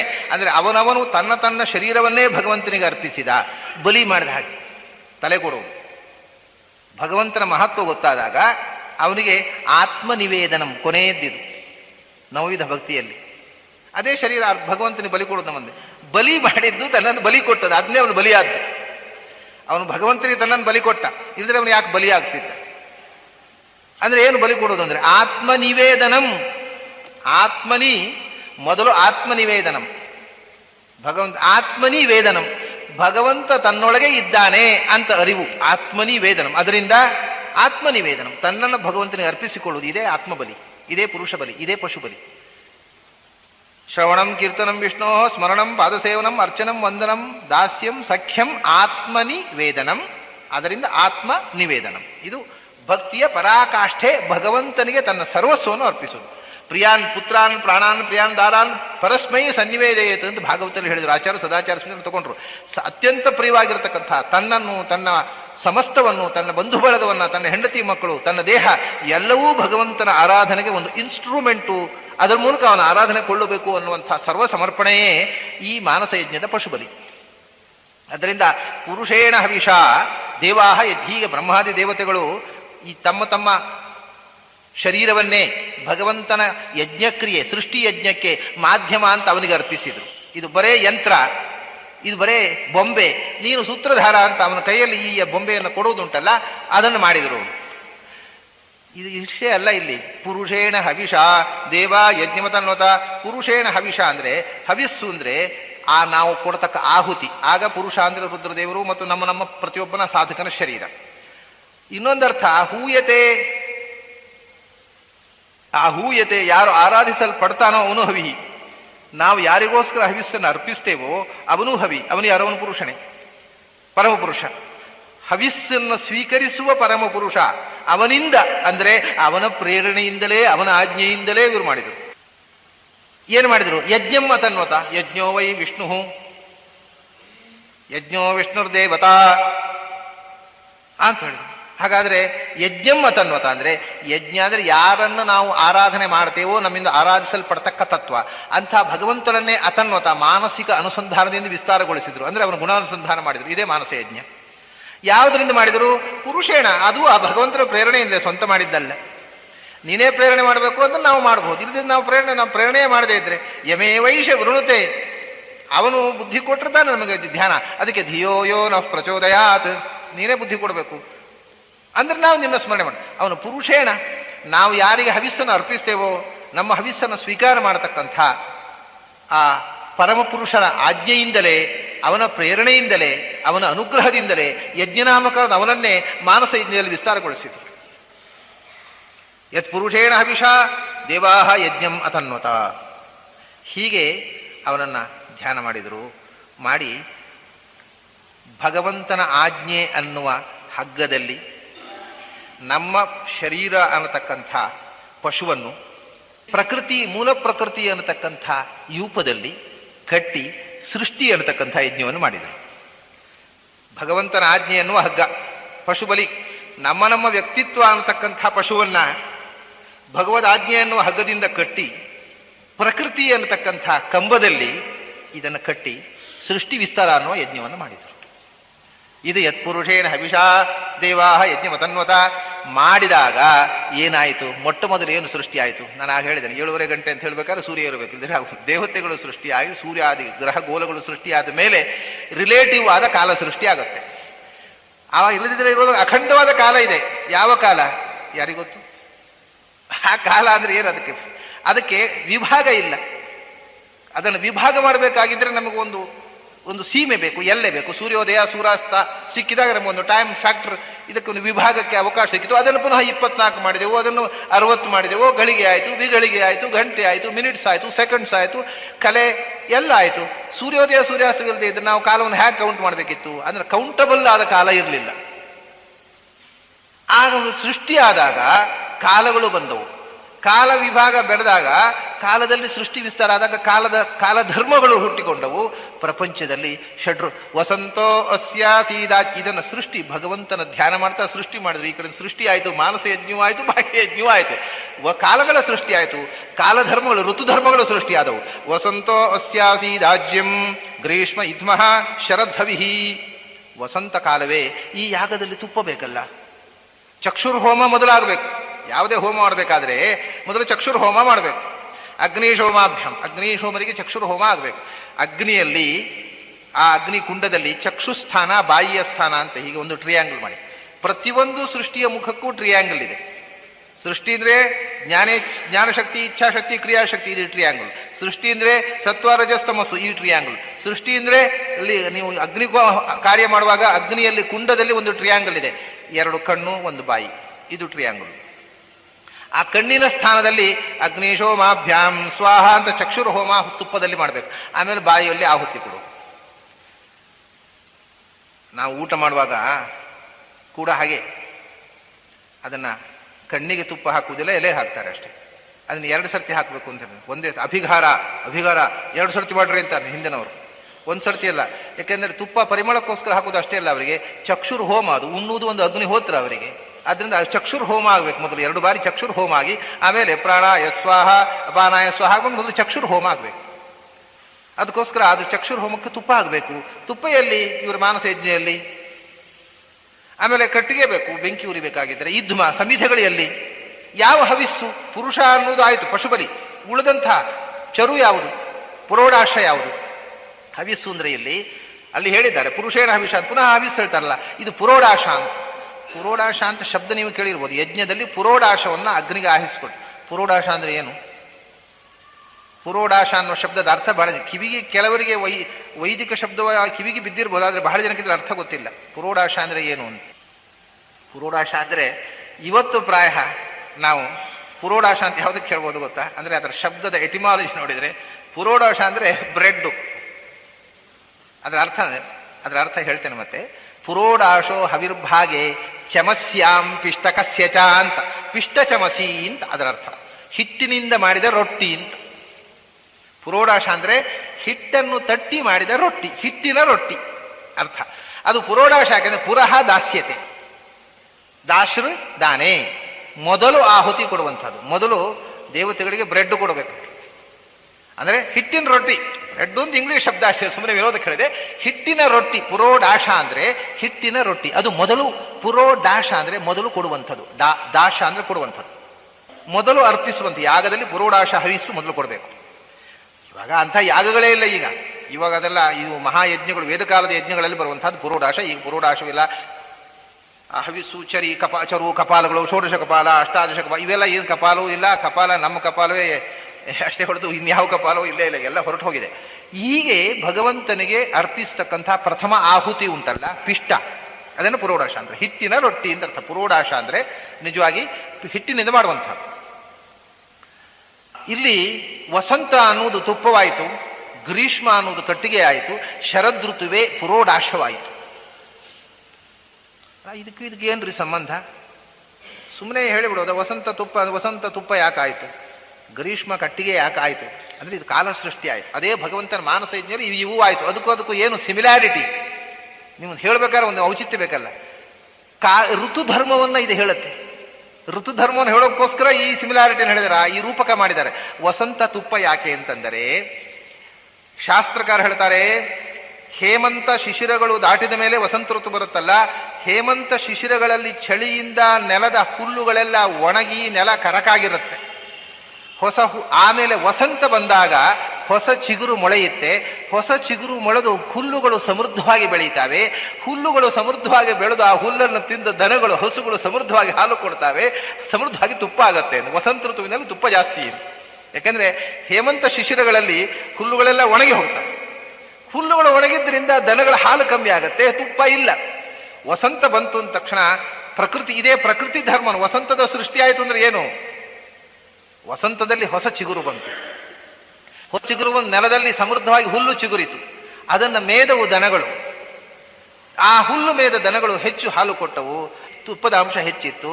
ಅದು ತುಪ್ಪ ಸಮೃದ್ಧವಾಗಿ ತುಪ್ಪ ಸಿಗುವ ಕಾಲ. ಆದ್ರಿಂದ ವಸಂತ ತುಪ್ಪ ಅನ್ನು ಭಗವಂತನಿಗೆ ಈ ವಸಂತ ಋತುವಿನಲ್ಲಿ ಆಗತಕ್ಕಂತಹ ಎಲ್ಲ ಸಸ್ಯಗಳ ಮೂಲಕ ಬೆಳೆಯತಕ್ಕಂಥ ಆಜ್ಯ ಏನಿದೆ, ಇದು ಭಗವಂತನಿಗೆ ಅರ್ಪಿತ. ಇದು ಮಾನಸ ಯಜ್ಞ. ಆಮೇಲೆ ಗ್ರೀಷ್ಮ ಬಂತು, ವಸಂತ ಋತು ಬಂತು. ವಸಂತ ಋತುವಿನಲ್ಲಿ ಗ್ರೀಷ್ಮ ಋತು ಬಂತು. ಗ್ರೀಷ್ಮ ಋತು ಬಂದಾಗ ಏನು ಸೆಖೆ ಒಣಗಿ ಹೋಯಿತು ಮರಗಳೆಲ್ಲ. ಗ್ರೀಷ್ಮ ಋತುವಿನಲ್ಲಿ ಎಲ್ಲ ಚಿಗುರು ಒಣಗಿ ಹೋಯಿತು, ಮರಗಳು ಒಣಗಿ ಕಟ್ಟಿಗೆ ಆದವು. ಅದಕ್ಕೆ ಗ್ರೀಷ್ಮ ಯುದ್ಧ ಅಂತದ್ರಿ ನಾವು. ಅದೇ ಮರ ವಸಂತ ಋತು, ಗ್ರೀಷ್ಮ ಋತುವೇ ನಿನ್ನ ಕಟ್ಟಿಗೆ. ಯಾಕೆಂದ್ರೆ ಗ್ರೀಷ್ಮ ಋತುವೆ ಎಲ್ಲ ಮರಗಳು ಒಣಗಿ ಬಿಡ್ತಾವೆ, ಕಟ್ಟಿಗೆ ಹಂಗಾಗ್ತವೆ. ಗ್ರೀಷ್ಮ ಯುದ್ಧ. ಆಮೇಲೆ ಮಳೆ ಬಂತು, ಮತ್ತೆ ಚಿಗುರಿಕೊಂಡು ಹುಲುಸಾಗಿ ಬೆಳೆದವು ಮರಗಳು. ಅಷ್ಟೇ ಅಲ್ಲ, ನಾವು ಗದ್ದೆಯಲ್ಲಿ ಬೇಸಾಯ ಮಾಡಿದೆವು, ಧಾನ್ಯಗಳನ್ನು ಬಿತ್ತಿದೆವು. ಅದು ವರ್ಷ ಋತುವಿನಲ್ಲಿ ಬೆಳೆದದ್ದು ಶರದ್ ಋತುವಿನಲ್ಲಿ ಕಟಾವಿಗೆ ಸಿದ್ಧವಾಯಿತು ಎಲ್ಲ ಧಾನ್ಯಗಳು. ಆ ಧಾನ್ಯದಿಂದ ಮಾಡಿದ ಹವಿ ಶರದ್ ಋತು. ಶರತ್ಕಾಲದಲ್ಲಿ ಕಟಾವು ಮಾಡುವ ಸಮಯ, ಎಲ್ಲ ಸಸ್ಯಗಳು ಮನೆಗೆ ಬಂದು ಬೀಳುವ ಸಮಯ ಶರತ್ಕಾಲದಲ್ಲಿ. ಅದಕ್ಕೆ ಹೊಸತ್ತು ಊಟ, ನವರಾತ್ರಿ, ಶರನ್ನವರಾತ್ರಿಯಲ್ಲಿ ಹೊಸತು ಊಟ. ಏನು ಹೊಸತು ಊಟ ಅಂದ್ರೆ ಕಟಾವು ಮಾಡಿದ ಹೊಸ್ತು ಮನೆಗೆ ಬರುವ ಸಮಯ, ಹೊಸ್ತು ಬಂದ ಧಾನ್ಯದಿಂದ ಊಟ ಮಾಡೋದು, ಹೊಸತು ಊಟ ಅನ್ನೋದು ಅದಕ್ಕೋಸ್ಕರ. ಆದ್ರಿಂದ ಹೊಸ ಧಾನ್ಯ ಬಂದು ಹೊಸ ಪುರೋಡಾಶ ಆಗೋ ಕಾಲ ಅದು. ಅದಕ್ಕೆ ಶರತ್ತು ಹವಿ. ವಸಂತೋಸ್ಯಾದಿ ರಾಜ್ಯಂ ಗ್ರೀಷ್ಮ ಇದ್ಮ ಶರದ್ಧವಿಹಿ. ಈ ಋತುಗಳ ಏನು ಧರ್ಮ ಸ್ವಭಾವ, ಆ ಕಾಲಧರ್ಮ ಇದೆ, ಅದಕ್ಕೆ ಅನುಗುಣವಾಗಿ ಅವುಗಳು ಹವಿಸ್ಸಾದವು, ಆಜ್ಯ ಆದವು ಮತ್ತು ಯುದ್ಧಗಳಾದವು. ಹಾಗಾದ್ರೆ ಅಗ್ನಿಯಲ್ಲಿ ಕಟ್ಟಿಗೆ ಹಾಕಿ ಆಯ್ತು, ತುಪ್ಪ ಸುರಿದಾಯ್ತು, ಪುರೋಡೋಷ ಹಾಕಿ ಆಯ್ತು, ಪಶುಬಲಿ ಕೊಟ್ಟಾಯ್ತು, ಇನ್ನೇನು ಯಜ್ಞ ಸಾಂಗ ಆಯ್ತು, ಇನ್ನೇನಾಗಬೇಕು? ಸೃಷ್ಟಿ ಯಜ್ಞ ಹೀಗೆ ಸಾಂಗವಾಗಿ ನಡೆಯಿತು. ಭಗವಂತನಿಗೆ ಎಲ್ಲ ದೇವತೆಗಳು ಇನ್ನೂ ಅದರ ವಿಸ್ತಾರದಿಂದ ಏನೇನು ಸೃಷ್ಟಿ ವಿಸ್ತಾರವಾಯಿತು ಅನ್ನೋದನ್ನ ಹೇಳತಕ್ಕಂಥದ್ದು ಮುಂದಿನ ಮಂತ್ರ. ಇವತ್ತು ಇಲ್ಲಿ ನಾವು ಈಗ ಏನು ಪ್ರಾರಂಭ ಮಾಡಿರ್ತಕ್ಕಂಥ ಪುರುಷ ಸೂಕ್ತ ಅನುಸಂಧಾನವನ್ನು ಮುಗಿಸೋಣ. ನಾಳೆ ಮತ್ತೆ ಇವರು ಎಲ್ಲಿ ಹೇಳ್ತಾರೋ ಅಲ್ಲಿ, ಎಷ್ಟು ಹೊತ್ತು ಹೇಳ್ತಾರೋ ಅಷ್ಟು ಹೊತ್ತಿಗೆ ಅಲ್ಲಿ ಪ್ರಾರಂಭ ಮಾಡೋಣ. ಅಲ್ಲಿ ತನಕ ನಿಮಗೆಲ್ಲ ನನ್ನ ಅಭಿನಂದನೆಗಳು.